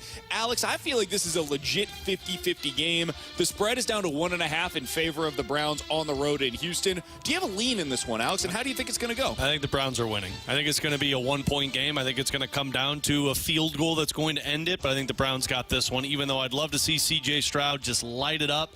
I think that defense is too good for Houston to be able to win without Tank Dell, so I'm taking Browns. Yeah, I'm going Browns as well. I think the defense is too good. They can slow down C.J. Stroud enough, and then I just don't trust the Texans defense to be able to stop, I can't believe I'm saying this, Joe Flacco and that Browns offense. So I like Cleveland in this Texans one. are 2 years away from being a legitimate contender. Yeah. They've got the quarterback. They've got a number one receiver in Nico Collins. They are putting together the rest of the pieces right now. Browns win this one by a touchdown. Chiefs against the Dolphins later that night. It's going to be the frozen tundra out in Kansas City, as it's going to be negative 30 degrees. You couldn't pay me to go to this game. I think it's going to be ugly. I think it's going to be low scoring. I think the Chiefs find a way to pull this thing out 23-20. I think the Dolphins find a way to cover, though. Alex, how do you feel about Chiefs-Dolphins on Peacock?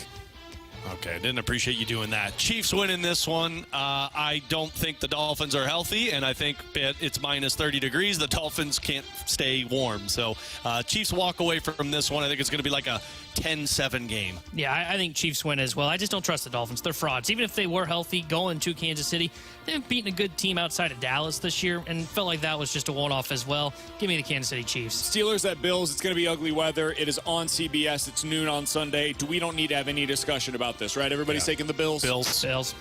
Packers at the Cowboys. Cowboys are a 7-point home favorite in this one. 3:30 Sunday on Fox. I think this is going to be a little closer than people are expecting. I think it's got a chance to be a very high-scoring game. Packers have been really good offensively lately. I just don't think they can find a way to stop CeeDee Lamb. CeeDee Lamb goes off for 100-plus yards through the air. I think Dak has a big game. Give me the Cowboys by 10 points. Ends up feeling closer than that throughout the game. I don't think this is going to be a close game. I think Jordan Love is going to fall back into reality that I think he is, and that's an average quarterback. I think the defense against Jordan Love are going to have success. Cowboys, I think this one easily. I think Cowboys win. I think Mike McCarthy tries to blow it. I think.